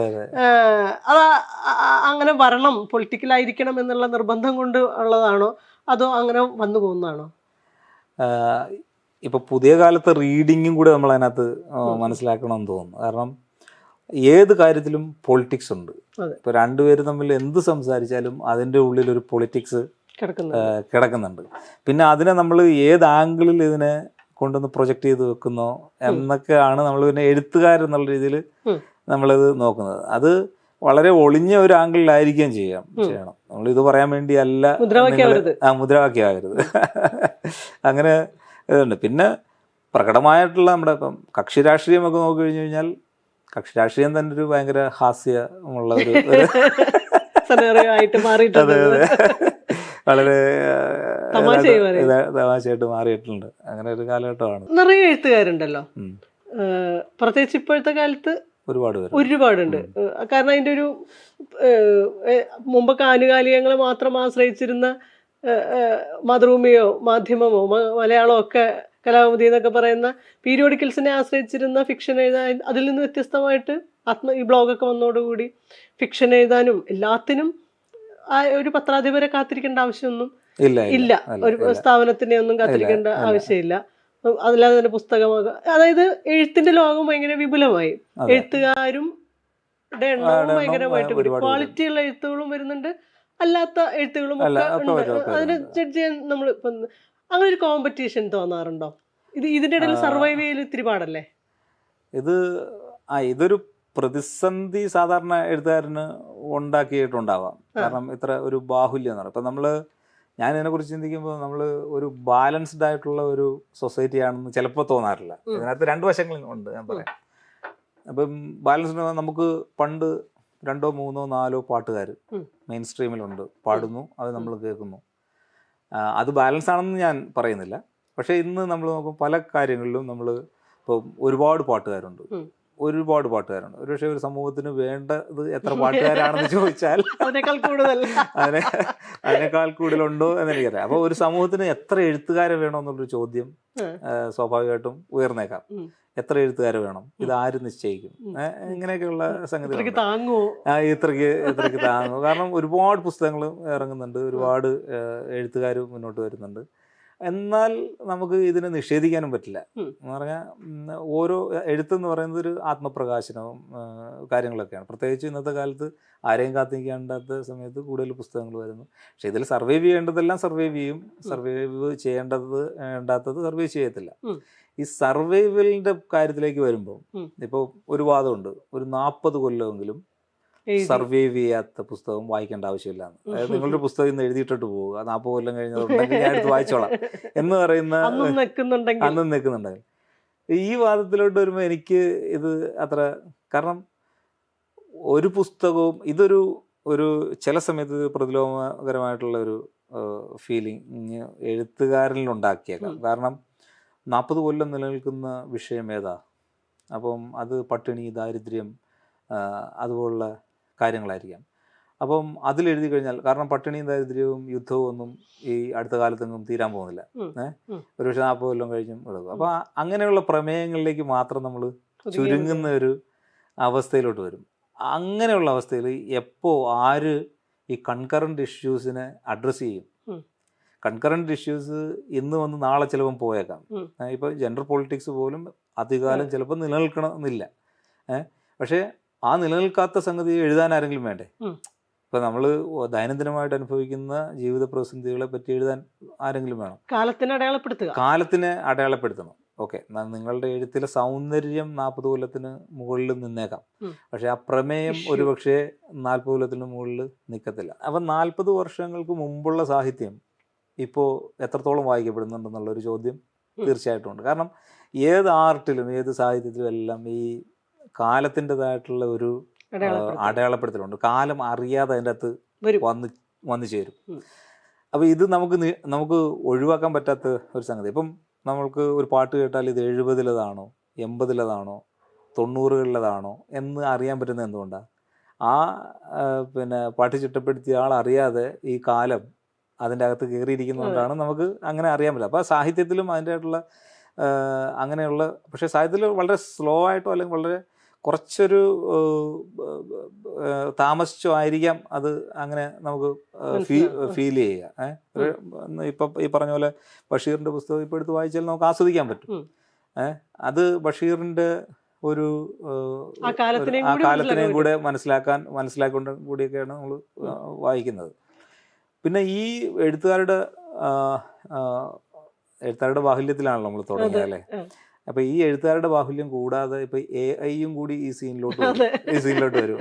അപ്പൊ ചിന്തിച്ചു തരും, കഥകൾ എഴുതി തരും, ഏത് കഥകൾ വേണമെങ്കിലും എഴുതി തരും. പക്ഷെ എന്നാൽ മനുഷ്യർ എഴുതുന്ന കഥകൾക്ക് അതിൻ്റെ ആയിട്ടുള്ളൊരു, ഇപ്പം ബഷീറിൻ്റെ കാര്യം ബഷീർ ഇപ്പം 1+1 എന്താന്ന് ചോദിച്ചു കഴിഞ്ഞാൽ AI ചിലപ്പോൾ 2 എന്ന് എഴുതുള്ളൂ. ബഷീറിന് മാത്രമേ അത് വലിയൊരു 1 എഴുതാൻ പറ്റുള്ളൂ. 2 വലിയ, നമ്മൾ നേരത്തെ വൈജാത്യങ്ങളുടെ കാര്യം പറഞ്ഞ പോലെ 2 വിജാതീയമായിട്ടിരിക്കുന്ന 2 1 ചേർന്നൊരു വലിയ 1 ആയി പോകുന്നതിൻ്റെയൊക്കെ ഉള്ളൊരു ഫിലോസഫി ഉണ്ടാക്കാനായിട്ട് ബഷീറിന് മാത്രമേ മനുഷ്യർക്കും ബ്രെയിനിന് മാത്രമേ ഒരു പക്ഷേ സാധിക്കുകയുള്ളൂ. അങ്ങനെ പല ഇതുണ്ട്. പിന്നെ ഈ എല്ലാവർക്കും ഇപ്പം എത്രത്തോളം എഴുത്തുകാർ വന്നതിന് കാരണം തന്നെ അവർക്ക് ഇത് പബ്ലിഷ് ചെയ്യാനുള്ള ഒരു സ്ഥലം ഉള്ളത് കൊണ്ടാണ്. നമ്മളുടെ ഈ മെയിൻ സ്ട്രീം വീക്കിലികൾ അവർക്ക് ഇത്രത്തോളം എഴുത്തുകാരെ ഉൾക്കൊള്ളാനുള്ള മെക്കാനിസം ഇല്ല. ഓരോ വീക്കിലികളുടെ ഓഫീസുകളിലും ആയിരക്കണക്കിന് 100 കണക്കിന് കഥകളാണ് വരുന്നത്.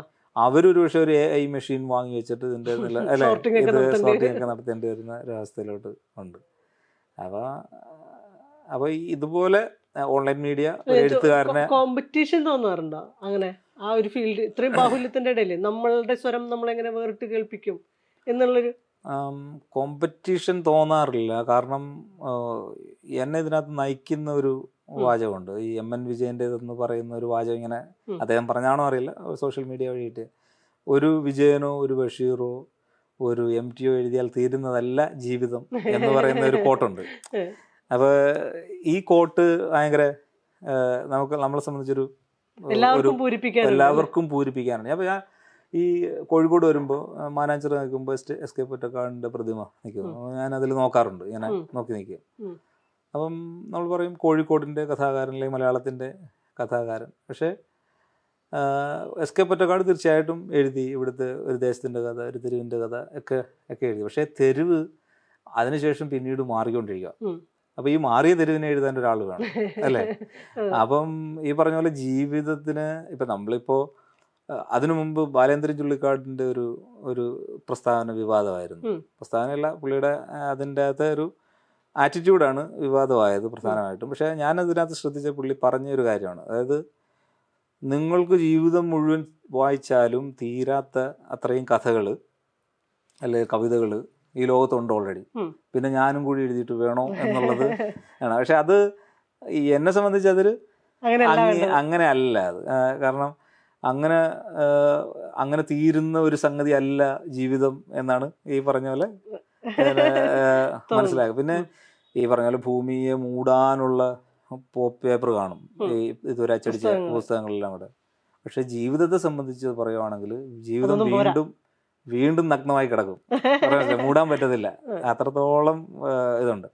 കോമ്പറ്റീഷൻ നമുക്ക് ഇതുകൊണ്ട് തന്നെ തോന്നില്ല, കാരണം എത്രത്തോളം ആൾ എഴുതിയാലും തീരാത്ത നമ്മളുടേതായിട്ടുള്ള സർവൈവ് ചെയ്യണം, അല്ലെങ്കിൽ നമ്മളുടേതായിട്ടുള്ള ഒരു ഈ പറഞ്ഞ വീക്ഷണങ്ങൾ, നമ്മുടേതായിട്ടുള്ള കഥകൾ പിന്നെയും ബാക്കി കിടക്കും. മനുഷ്യർക്കെല്ലാം ചരിത്രമുണ്ട് എന്ന് പറയുന്നത്. അപ്പം ഓരോ ആൾക്കാർക്കും ഇപ്പം അബ്ബാസിന്റെ പുസ്തകം നമ്മൾ പ്രസിദ്ധീകരിക്കുന്നു, നമ്മൾ തെരുവിന്റെ കഥ കേട്ടിട്ടുണ്ട്, ഒരുപാട് കഥാകാരന്മാർ എഴുതിയിട്ടുണ്ട്. പക്ഷേ ഇന്നത്തെ കാലത്ത് തെരുവിന്റെ ഉള്ളിൽ നിന്ന് കഥാകൃത്തുക്കൾ വരുന്നു, അവരുടെ ജീവിതം പറയാൻ അതിന്റെ ഉള്ളിൽ നിന്ന് അവർ തന്നെ വരുന്നു. റാസി എന്ന് പറഞ്ഞൊരു കഥയുണ്ട് തിരുവനന്തപുരത്ത്.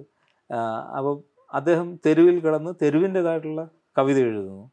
അത് ഇങ്ങനെയൊക്കെ നടക്കുന്നു. ഇപ്പം പത്രപ്രവർത്തനത്തിലും അതുണ്ട്, കാരണം ഓരോ ലൊക്കാലിറ്റിയിൽ നിന്ന് വിവരങ്ങൾ വരുന്നുണ്ട്. ഇപ്പം ഗാസയുടെ കാര്യം പറഞ്ഞു കഴിഞ്ഞാൽ അവർ തന്നെ റിപ്പോർട്ട് ചെയ്യേണ്ട അവസ്ഥയിലേക്കും ഒക്കെ വരുന്നുണ്ട്.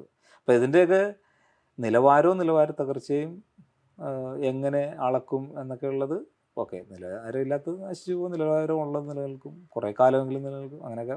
കോവിഡ് കാലം നമ്മൾ വിചാരിച്ചു കോവിഡ് കാലത്തിന് മുൻപും ശേഷവും എന്ന് പറഞ്ഞിട്ട് ലോകം വിഭജിക്കപ്പെടും, ആ കാലത്തിൽ നിന്നുള്ള നന്മകളെ മുഴുവൻ ലോകം സ്വാംശീകരിച്ചുകൊണ്ടായിരിക്കും മുന്നോട്ട് പോവുക എന്നൊക്കെയുള്ള തിയറിയൊക്കെ ആളുകൾ എഴുതുകയൊക്കെ ചെയ്തിരുന്നു. പക്ഷെ ഇപ്പം നമ്മൾ ആലോചിക്കുമ്പോൾ അങ്ങനെ ഒരു കാലം ഉണ്ടായിരുന്നോ എന്ന് നമ്മൾ തന്നെ റിയലൈസ് ചെയ്യുന്നില്ല എന്ന് തോന്നുന്നു. പക്ഷെ നിങ്ങളെ സംബന്ധിച്ച് കോവിഡ് കാലം അങ്ങനെ മറക്കാൻ പറ്റുന്ന തോന്നുന്നില്ല. ഉമ്മയുടെ ഒരു മരണം സംഭവിക്കുന്നത് ആ കാലമാണ്. അതിനെപ്പറ്റി നിങ്ങൾ എഴുതിയിട്ടുണ്ട്, കുറെ എഴുതിയിട്ടുണ്ട്. ആ സങ്കടങ്ങളും ആ നഷ്ടവും തീർക്കാനെന്ന പോലെ തന്നെ എഴുതിയിട്ടുണ്ടെന്ന് എനിക്ക് തോന്നുന്നു. കോവിഡ് കാലത്തിന് ഉമ്മേനെയൊക്കെ ഓർക്കാൻ പറഞ്ഞാൽ എന്ത് പറയും? കോവിഡ് കാലം എനിക്ക് രണ്ട് രീതിയിലാണ് എൻ്റെ ജീവിതത്തിനെ ബാധിച്ചത്. ഒന്ന് ഉമ്മയുടെ നഷ്ടം, പിന്നെ എനിക്ക് ഈ ഗൾഫിൽ നിന്ന് തിരിച്ചിവിടെ നാട്ടിൽ ഒരു പറിച്ചു നടാൻ പറ്റുന്ന ഒരു സാഹചര്യം കൂടി ഉണ്ടാക്കിയത് ഈ കോവിഡാണ്. അപ്പോൾ പക്ഷേ എന്നെ മാനസികമായിട്ട് എനിക്ക് വളരെ ബുദ്ധിമുട്ടുണ്ടായത് ഈ കോവിഡ് കാലത്ത് ഈ പറയുന്ന രോഗികൾ. ഇപ്പോൾ ഉമ്മയുടെ കാര്യം നോക്കിക്കഴിഞ്ഞാൽ ഉമ്മ മരിക്കുന്ന സമയത്ത് ഈ പറഞ്ഞ പോലെ ഏകാന്തമായിട്ട് ഒരിടത്ത് കിടന്ന് മരിക്കുന്നു. അപ്പോൾ ഉമ്മ എന്ന് പറഞ്ഞാൽ അധികം വെളിയിലോട്ടെങ്ങും ഇങ്ങനെ വലുതായിട്ട് ഇങ്ങനെ പുറത്ത് വലിയൊരു അങ്ങനെ ഒരു എക്സ്പോഷറൊന്നും ഇല്ലാത്ത ഒരാളാണ്. പ്രത്യേകിച്ച് ഞാൻ ഒരു പ്രാവശ്യം ദുബായിൽ കൊണ്ടുവന്നപ്പോഴത്തേക്ക് ഇതൊക്കെ മനുഷ്യരുണ്ടാക്കിയതാണോ എന്ന് ചോദിക്കുന്ന ഒരു കെട്ടിടങ്ങളൊക്കെ അത്ഭുതങ്ങളോട് നോക്കി, ആ ജനങ്ങളെ അനുഭവത്തോടു കൂടി നോക്കി ഉമ്മ ഇങ്ങനെ നോക്കി നിൽക്കും. ആൾക്കാർ പോകുമ്പോൾ ആൾക്കാരെ ഇങ്ങനെ നോക്കുന്ന അങ്ങനെയൊക്കെയുള്ളൊരു അത്ഭുതപ്പെടുന്ന ഒരാളാണ്. അപ്പം ഞാൻ ഇപ്പോൾ ഹോസ്പിറ്റലിൽ കിടക്കുമ്പോൾ ഒരാൾക്ക് അനുമതി കിട്ടി അകത്ത് കയറി കാണാനായിട്ട്. അപ്പം ഞാനിങ്ങനെ ഇടനാഴിയിലൂടെ ഇങ്ങനെ പോയി അപ്പം കുറച്ച് ദൂരം ചെന്നപ്പോഴത്തേക്ക് എന്നെ PPE കിറ്റ് ധരിപ്പിച്ചു. അപ്പം ആ ഷീൽഡല്ല, മറ്റേ ആ ഗ്ലാസ്സും ഒക്കെ വെച്ചിട്ട് ആ ഒരു ഇതൊക്കെ ഇട്ടിട്ട് വീണ്ടും കുറേ ദൂരം ഇങ്ങനെ അയാളെ ഫോളോ ചെയ്ത്, അപ്പോൾ രാത്രി 1 മണിയൊക്കെ ആയിട്ടുണ്ടാവും. അങ്ങനെ ചെയ്ത് ഏറ്റവും മുകളിൽ ചെല്ലുമ്പോൾ അവിടെ നമുക്ക് കാണാൻ പറ്റുന്ന പറഞ്ഞാൽ കുറേ ഈ യന്ത്രമനുഷ്യരെ പോലെ കുറേ ആൾക്കാർ നടക്കും. അതായത് ഈ ഗ്ലാസ് വിട്ട് ഒരു തൊലിയുടെ ഒരു അറ്റം പോലും കാണാൻ വയ്യാതെ ഈ പാദങ്ങൾ ഉൾപ്പെടെ പ്ലാസ്റ്റിക് ഇട്ട് മൂടി ഇങ്ങനെ വളരെ പെയ്യാണ്. ആ ഡ്രസ്സുള്ളത് കൊണ്ട് തന്നെ പെയ്യ നടക്കാൻ പറ്റില്ല. അങ്ങനെ പെയ്യെ നടക്കുന്ന കുറേ നഴ്സുമാരും കുറച്ച് ഈ ഹോസ്പിറ്റൽ ജീവനക്കാരും ഡോക്ടർമാരും ഒക്കെ ഉള്ള ഒരു വാർഡിൽ ഉമ്മ ഇങ്ങനെ കിടക്കുക. അപ്പോൾ എനിക്ക് ഇവരുടെ ഈ പറഞ്ഞ പോലെ നമുക്ക് സ്വയം കാണാൻ പറ്റുന്നില്ലല്ലോ, അവരുടെ വേഷം കണ്ടപ്പോഴാണ് എൻ്റെ വേഷവും ഇങ്ങനെ ആണല്ലോ എന്ന് ഞാനിങ്ങനെ ആലോചിക്കുന്നത്. അപ്പോൾ ഞാനവിടെ അപ്പോൾ അവിടെ ചെന്ന് ഉമ്മ വിചാരിച്ചു ഇതുപോലെ ഏതോ ഒരു അവിടെയുള്ള ആള്. അപ്പോൾ ഞാൻ സലാം പറഞ്ഞപ്പോഴത്തേക്ക് ഉമ്മ ഭയങ്കരമായിട്ട് എവിടെയോ കേട്ടൊരു സൗണ്ട് പോലെ ഭയങ്കര ഒരു ഇങ്ങനെയൊക്കെ കാണിച്ചു. പിന്നെ ഞാൻ പറഞ്ഞു ഞാൻ ഷഫീഖാണ് എന്ന് പറഞ്ഞപ്പോഴത്തേക്ക് ഭയങ്കരമായിട്ട് ഒരു ഇത് എന്തിനാ ഇവിടെ കൊണ്ടിട്ടിരിക്കുക അങ്ങനെയൊക്കെ കുറേ കാര്യങ്ങളെല്ലാം അങ്ങനെ ചോദിച്ചു. അപ്പോൾ അതാണ് ഞാൻ ലാസ്റ്റായിട്ട് ഉമ്മയെ കാണുന്നത്. പിന്നെ ആ കാഴ്ച എനിക്കത് മനസ്സിൽ നിന്ന് മാറാനായിട്ട് ഒരു പക്ഷേ ഇപ്പോഴും അങ്ങനെ മാറിയിട്ടില്ല. ആ സമയത്ത് വളരെ ഡിസ്റ്റർബിങ് ആയിരുന്നു ആ ഒരു സംഭവം. അപ്പോൾ അതേ സമയത്ത് വാപ്പായ്ക്ക് കോവിഡായിട്ട് ഇരിക്കുന്നു. അപ്പോൾ എനിക്ക് വീട്ടിലോട്ട് ചെയ്യാനെല്ലാം പറ്റുന്നില്ല. അപ്പോൾ ഉമ്മയുടെ മയ്യത്ത് വരുന്ന സമയത്ത് അപ്പം വാപ്പായെ പിന്നെ ഒരു കോവിഡ് സെൻ്ററിൽ നിന്ന് കൊണ്ടുവന്ന് കാണിക്കുന്നു. ഞങ്ങൾക്ക് കൂടിയിരിക്കാൻ പറ്റുന്നില്ല, കൂടിച്ചേർന്ന് ഈ പരസ്പരം ആശ്വസിക്കാൻ പറ്റാത്ത ഒരു അവസ്ഥ. അങ്ങനെ ഒക്കെയാണ് ആ കാലം. അപ്പോൾ ഞാൻ ഉമ്മയുടെ കാര്യം ഞാൻ ആലോചിക്കുമ്പം ഞാനത് എഴുതിയിരുന്നോ അറിയത്തില്ല. ഉമ്മ വിചാരിക്കും ഒരു പക്ഷേ ഞാൻ ഓൾറെഡി മരിച്ച് സ്വർഗത്തിലെത്തിയോ അല്ലെങ്കിൽ വേറെ ഒരു ലോകത്തിലെത്തിയതുപോലെയാണ് എനിക്ക് പോലും തോന്നി. അപ്പോൾ ഉമ്മയ്ക്ക് അത് തീർച്ചയായിട്ടും പിന്നെ തോന്നിയിട്ടുണ്ടാകും. ആ ഒരു വേറൊരു അതായത് വേൾഡ് വേറെ കുറേ കാഴ്ചകളെയും ഒക്കെ ഇങ്ങനെ കൊണ്ട് തന്ന ഒരു സന്ദർഭമാണ് ഈ കോവിഡ് കാലഘട്ടം എന്ന് പറയുന്നത്. പിന്നെ ഈ പറഞ്ഞ പോലെ കുറേ ആൾക്കാർ തൊഴിലില്ലാതായി, കുറേ ആൾക്കാർ ഈ പറഞ്ഞ പോലെ തൊഴിൽ ഷിഫ്റ്റ് ചെയ്ത് വന്നു. കുറച്ച് പേർക്ക് നല്ലതായി, കുറച്ച് പേർക്ക് അങ്ങനെ മിക്സ്ഡായിട്ടുള്ള ഒരു സംഭവമാണ്. പിന്നെ മനുഷ്യൻ എല്ലാം ഇങ്ങനെ വീണ്ടും അവർ പഴയപടി ആകും. ഇപ്പോൾ പണ്ടെങ്ങാണ്ട് ജീവിച്ചിരുന്ന ഒരു 2000 കൊല്ലം മുമ്പ് ജീവിച്ചിരുന്ന ഒരാൾ ഇപ്പം വന്നു കഴിഞ്ഞാൽ നമ്മൾ വിചാരിക്കും അയാൾ ഇങ്ങനെ അന്തം വിട്ട് നടക്കുകയുള്ളൂ എന്ന്. പക്ഷെ അയാൾ 3 ദിവസം അന്തം വിടും, 4ാമത്തെ ദിവസം അയാൾ അതുമായിട്ട് അയാളൊരു മനുഷ്യൻ എന്നുള്ള രീതിയിൽ ഇതിനായിട്ടെല്ലാം അങ്ങ് അഡാപ്റ്റ് ചെയ്തുകൊണ്ട് അഡാപ്റ്റ് ചെയ്തുകൊണ്ട് അപ്പോൾ ഇപ്പം നമ്മൾ അങ്ങനെ അഡാപ്റ്റ് ചെയ്ത് ജീവിക്കുന്നു. പക്ഷേ നമുക്കൊരു അനുഭവം കോവിഡ് കൊണ്ട് തന്നിട്ടുണ്ട്. നെക്സ്റ്റ് അങ്ങനെയൊക്കെയുള്ള ഒരു സാഹചര്യത്തിൽ നമുക്കത് ഉപയോഗപ്പെടുമായിരിക്കാം, അല്ലെങ്കിൽ നമുക്ക് അങ്ങനെയൊക്കെ ഉണ്ടല്ലോ. പിന്നെ കുറേ ഈ പറഞ്ഞാൽ ചെടികൾ വളർത്തുന്നവർ, ഇതിൻ്റെ പോസിറ്റീവ് വശങ്ങളാണ് അതെല്ലാം. പിന്നെ അവരുടെ മ്യൂസിക് അല്ലെങ്കിൽ എഴുത്തുകാർ, ഇവരെല്ലാം എമർജ് ചെയ്ത ഒരു സമയം കൂടിയാണ് കോവിഡ്. കാരണം അവരുടെ കേക്കുകൾ ഉണ്ടാക്കുന്നവർ, അങ്ങനെ കുറേ പേരല്ലേ ചെടികൾ ഉണ്ടാക്കുക, അങ്ങനെ കുറേ പിന്നെ ക്രിയാത്മകമായിട്ടുള്ള വശങ്ങളും ഉണ്ടാക്കിയിട്ടുണ്ട് അതിനകത്ത് ഉണ്ട്.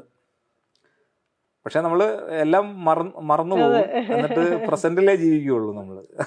അങ്ങനെ ഒരു ഇതുണ്ട്. ഓൺലൈൻ എഴുത്തുകാരൻ ഇപ്പൊ നിങ്ങൾ കുറെ കാലമായിട്ട് ഡിജിറ്റൽ സ്പേസിൽ എഴുതുന്ന ഒരാളും കൂടിയിട്ടാ. അപ്പൊ ഇതൊരു പ്രിന്റിലേക്ക് വരുമ്പോഴേ അത്തരം ആളുകളുടെ ഭാഗത്തു നിന്നുള്ള റെസ്പോൺസ് എങ്ങനെയായിരുന്നു? കുറേ ആൾക്കാർ എന്നോട് ഞാൻ നേരത്തെ എഴുതുമ്പോഴും പറയും നിങ്ങളിത് പ്രിന്റ് ചെയ്യണം. അപ്പോൾ എനിക്ക് പ്രിന്റ് ചെയ്യുന്നത് എന്തിനാണോ ഇങ്ങനെ പ്രിന്റ് ചെയ്യണം എന്ന് പറയാം ഇങ്ങനെ ആലോചിക്കും. കാരണം നമ്മളിതൊരു പ്രോഫിറ്റിന് വേണ്ടി എഴുതുന്നതോ അല്ലെങ്കിൽ അങ്ങനെ ഒരു എഴുത്തൊരു ഉപജീവനം എന്നുള്ള രീതിയിൽ കൊണ്ടു നടക്കാത്തത് കൊണ്ടുകൂടിയാകാം അങ്ങനെ ഒരു ചിന്ത എനിക്ക് വരുന്നത്. അപ്പം പ്രത്യേകിച്ചും നമ്മളൊരു ഇപ്പോൾ ഒരു സോഷ്യൽ മീഡിയയിൽ ഒരു എഴുത്തിൻ്റെ ചെറുതാണെങ്കിലും വലുതാണെങ്കിലും അതിൻ്റെ ഒരു സ്പ്രെഡ് എന്ന് പറയുന്നത് ക്യുക്കായിരിക്കും. പക്ഷെ അത് പെട്ടെന്ന് മരിച്ചു പോവുകയും ചെയ്യും.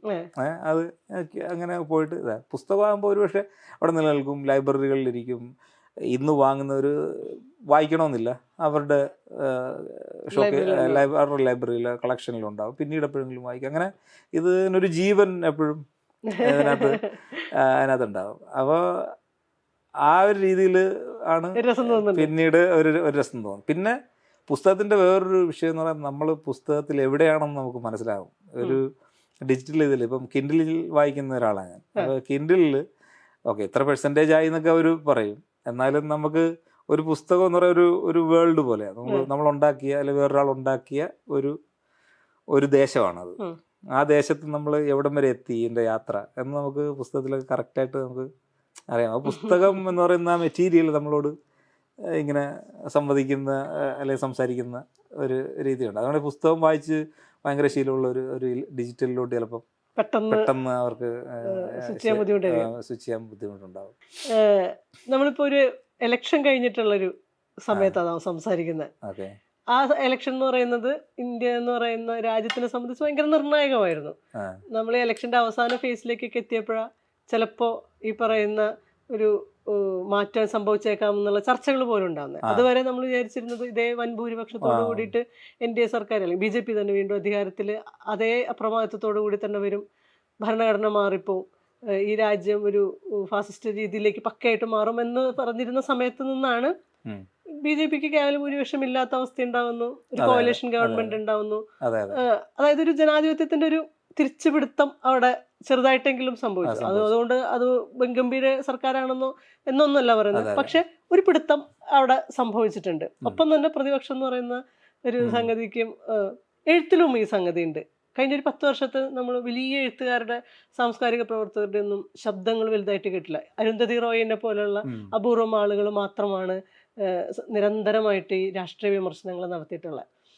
എഴുത്തുകാർ ഇത്തരം രാഷ്ട്രീയ വിമർശനം നടത്തണോ എന്നുള്ളതൊക്കെ വേറെ ചോദ്യങ്ങളാണ്, അത് അവരുടെ എഴുത്തിൽ മതി. പക്ഷെ അപ്പോഴും ഒരു കാലത്തിന് എതിരെ പ്രതികരിക്കുക എന്നുള്ളൊരു സംഗതിയൊക്കെ ഉണ്ടല്ലോ, അത് ചെയ്യാതെ പോയിട്ടുണ്ട് എഴുത്തുകാരെന്നുള്ളൊരു വിമർശനവും കൂടെ നമുക്കുണ്ട്. അത് തീർച്ചയായിട്ടും അതൊരു ശരിക്കും ഈ ജനാധിപത്യത്തിന്റെ ഒരു വലിയൊരു ഈ പറഞ്ഞ ജനാധിപത്യം ഇവിടെ ധ്വംസിക്കപ്പെടുമ്പം അല്ലെങ്കിൽ ഇങ്ങനെ അപഹസിക്കപ്പെടുമ്പോഴൊക്കെ എഴുത്തുകാരും ഉണ്ടായിരിക്കുന്നതാണ്, അല്ലെങ്കിൽ മിണ്ടേണ്ടവരും ഉണ്ടായിരിക്കുന്നതാണ് ഏറ്റവും വലിയ അതിൻ്റെ അകത്ത് ഭീകരാവസ്ഥ എന്ന് പറയുന്നത്. കുറ്റകൃത്യമാണ്. അതൊരു കുറ്റകൃത്യം പോലെ നമുക്കത് മനസ്സിലാക്കാൻ പറ്റുള്ളൂ.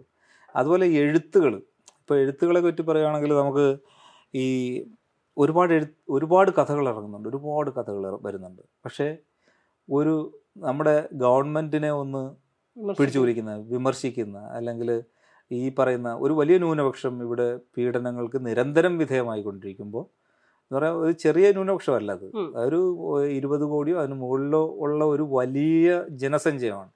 അത് അവർ വളരെ ഈ പറഞ്ഞ ഭരണകൂടത്തിൻ്റെ ഭാഗത്തു നിന്ന് അതുപോലെ പ്രോസിക്യൂട്ട് ചെയ്യുമ്പോൾ ഓരോ എന്താ പറയുക അത് അടിക്കടിയായിട്ട് നിരന്തരം സംഭവിക്കുന്നു. ഇപ്പോൾ ഒരു ഇൻസിഡൻ്റ് അല്ല, ഒരു അയോധ്യ കൊണ്ട് തീരുന്നതല്ല, ഇങ്ങനെ എപ്പോഴും സംഭവിക്കുമ്പോഴും മിണ്ടാതിരിക്കുന്നത് ഒരു വലിയ കുറ്റം.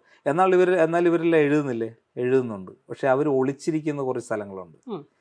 അവർക്ക് ഒളിച്ചിരിക്കാൻ പറ്റിയ സ്ഥലങ്ങൾ, തന്ത്രപരമായ നിശബ്ദത. അവർ കഥകൾ എഴുതും, പരിസ്ഥിതിയെ പറ്റി അവർ കഥകൾ.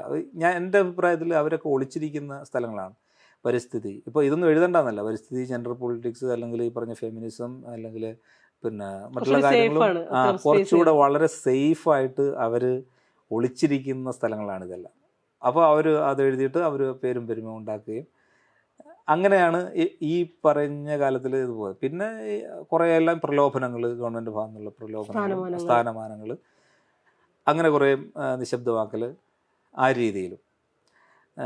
അപ്പോൾ അത് വളരെ വളരെ ഒരു എന്താ പറയുക, വളരെ ഭീകരമായിട്ടുള്ളൊരു അവസ്ഥയാണ് ഈ പറഞ്ഞ എഴുത്തുകാരൻ്റെ ഒരു.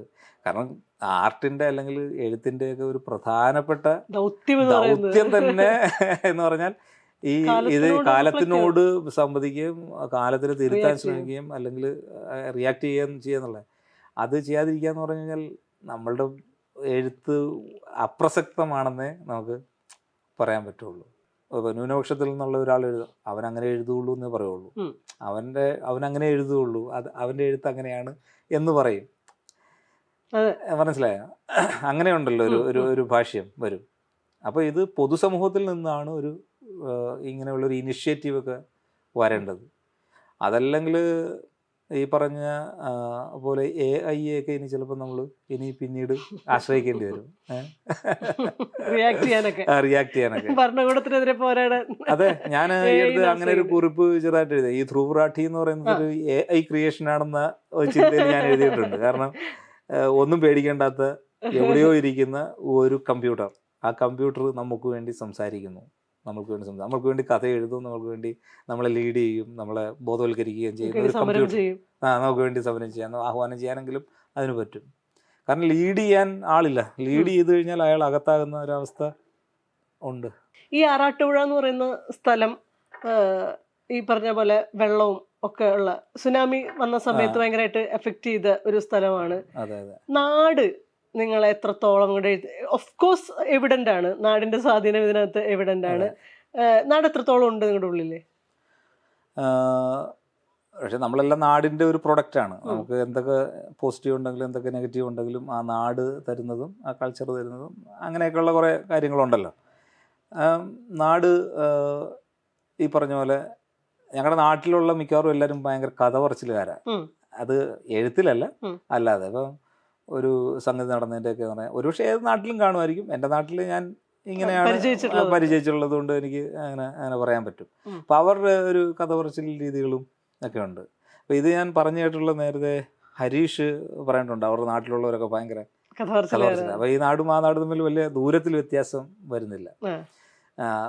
അതുപോലെ നാട്ടിൽ ഒരുപാട് കഥകളുണ്ട്. ഞാൻ ഈ പറഞ്ഞ പോലെ കഥാതന്തു തേടി നടക്കാത്ത ഒരാളായതുകൊണ്ട് ഞാൻ അങ്ങനെ ഒരു പ്രത്യേക, എന്നാൽ നമ്മൾ എഴുതുമ്പോൾ ഇത് പല ഭാഗത്തു നിന്നായിട്ട് നമ്മളിലോട്ട് വരും. ചിലപ്പം ഈ ഇന്നലെ നടന്നൊരു സംഭവം, അല്ലെങ്കിൽ 10 വർഷം മുമ്പ് നടന്ന സംഭവം, അല്ലെങ്കിൽ ആ പ്രദേശത്ത് നിന്ന് ഈ പ്രദേശത്ത് നിന്ന്, അങ്ങനെ കുറേ സംഭവങ്ങൾ, വാക്കുകളായാലും അങ്ങനെയൊക്കെ വരാറുണ്ട്. അതേസമയം ഇപ്പം ഇതിൽ കഥകളിൽ ഇതിനൊരു പ്രദേശത്തിലേക്ക് ഞാൻ ബന്ധിപ്പിച്ചിട്ടില്ല മിക്കവാറും കഥകളെ. ലോകം മുഴുവൻ പറഞ്ഞു നടക്കുന്നത് ഇതിന് അത് ഞാൻ അങ്ങനെ ഒരു പ്രദേശത്ത് സംഭവിക്കുന്ന ഒരു പ്രത്യേക ലാംഗ്വേജ്, ഒരു സ്ലാങ്ങിൽ സംഭവിക്കുന്ന കഥ അങ്ങനെ ഞാൻ അങ്ങനെ വെച്ചിട്ടില്ല. അങ്ങനെ ഒരു സംഗതിയില്ല, ഒരു ഇന്ന പ്രദേശം. അപ്പം എന്നാൽ എൻ്റെ നാട് ഈ പറഞ്ഞ ചൈനയും പുലാമന്തോളും ഒരുപോലെ കടന്നു വരുന്ന പരിസരം തന്നെയാണ്. അതെ അതെ. അപ്പൊ പുലാമന്തോൾ നമ്മൾ പരാമർശിക്കുന്നുണ്ട്, പക്ഷെ അതൊരു ഈ പറഞ്ഞ വേറൊരു രീതിയിലാണ് അതിന്റെ ഇത് വരുന്നത്. ഇതിന്റെ അങ്ങനെയുണ്ട്. പുലാമന്തോൾ എന്നുള്ള കഥ തന്നെ സംഭവിക്കുന്നത് പല സ്ഥലങ്ങളിലും. അതിൽ വരുന്ന കഥാപാത്രങ്ങളൊക്കെ പല നാടുകളിലും അങ്ങനെയൊക്കെ. പിന്നെ അതൊക്കെയാണ്. പിന്നെ ഇനിയുള്ള ഇപ്പൊ എഴുത്തിനെ പറ്റി പറയാൻ കുറച്ചുകൂടെ കണ്ടംപററി ആയിട്ട് കാര്യങ്ങളെ സമീപിക്കുകയും, ഈ പറഞ്ഞ പോലെ പുതിയ ജനറേഷൻ ആളല്ല പൂർണ്ണമായിട്ടും ഞാൻ, പക്ഷെ എന്നാലും എനിക്ക് തോന്നുന്നു നമ്മുടെ ജനറേഷൻ അങ്ങനെ ഒരു പ്രത്യേകത ഉണ്ടല്ലേ, ഈ ഒരു ഇടയ്ക്ക് നിൽക്കുന്നത് കൊണ്ട് മുന്നിലേക്കും ഒരുപോലെ സഞ്ചരിക്കാൻ പറ്റുന്ന ആളുകളാണ്. സഞ്ചരിക്കാൻ പറ്റും. ഈ എൻ്റെ മുൻ തലമുറയെ ഞാൻ ശ്രദ്ധിച്ച് നോക്കുമ്പോൾ അവർക്കൊരു ഏജ് കഴിഞ്ഞതിന് ശേഷം അവർ സിനിമകളെ പറ്റി സംസാരിക്കാറില്ല. അവർക്ക് പുതിയ മ്യൂസീഷ്യൻസ് ആരൊക്കെയാണെന്ന് അറിയത്തില്ല. അവർക്ക് മറ്റുള്ള കാര്യങ്ങളൊന്നും അറിയത്തില്ല. അന്നേ നമ്മളൊക്കെ ന്യൂജൻ ആയിരിക്കുന്ന സമയത്തെ നമ്മൾ AR റഹ്മാൻ ആരാന്ന് ചോദിച്ചാൽ ഒരുപക്ഷെ എൻ്റെ കൊച്ചപ്പന്മാര് അറിയുന്നുണ്ടാകത്തില്ല. അപ്പൊ പക്ഷെ നമ്മൾ ഇതെല്ലാം അവിടുന്ന് ഇവിടുന്നും അപ്ഡേറ്റ് ചെയ്ത് വെച്ചിട്ടുണ്ട്. നേരത്തെ നമ്മള് പാട്ടുകളെ പറ്റി പറഞ്ഞില്ലേ, നിങ്ങൾ ഇടയ്ക്ക് പാട്ടൊക്കെ പാടിയിട്ട് ഫേസ്ബുക്കിൽ ഇടുന്നതൊക്കെ കണ്ടിട്ടുണ്ട്. പാട്ട് ഭയങ്കര ഇഷ്ടമുള്ള സംഭവമാണല്ലോ. ഒരു പാട്ടും കൂടി പാടാവോ? ഒരു പാട്ട് പാടിയേക്കാല്ലേ? പ്രാണസഖി ഞാൻ വെറുമൊരു പാമരനാം പാട്ടുകാരൻ, ഗാനലോകവീഥികളിൽ വേണുമാട്ടിടയൻ,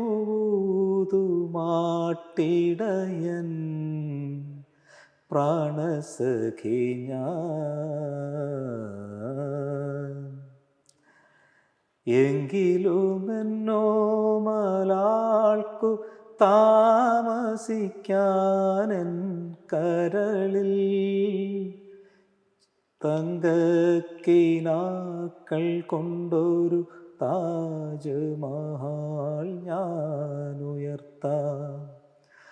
മായാത്ത മധുരഗാനമാലിനിയുടെ കൽപ്പടവിൽ കാണാത്ത പൂങ്കുടിലിൽ കൺമണിയെ കൊണ്ടുപോകാം.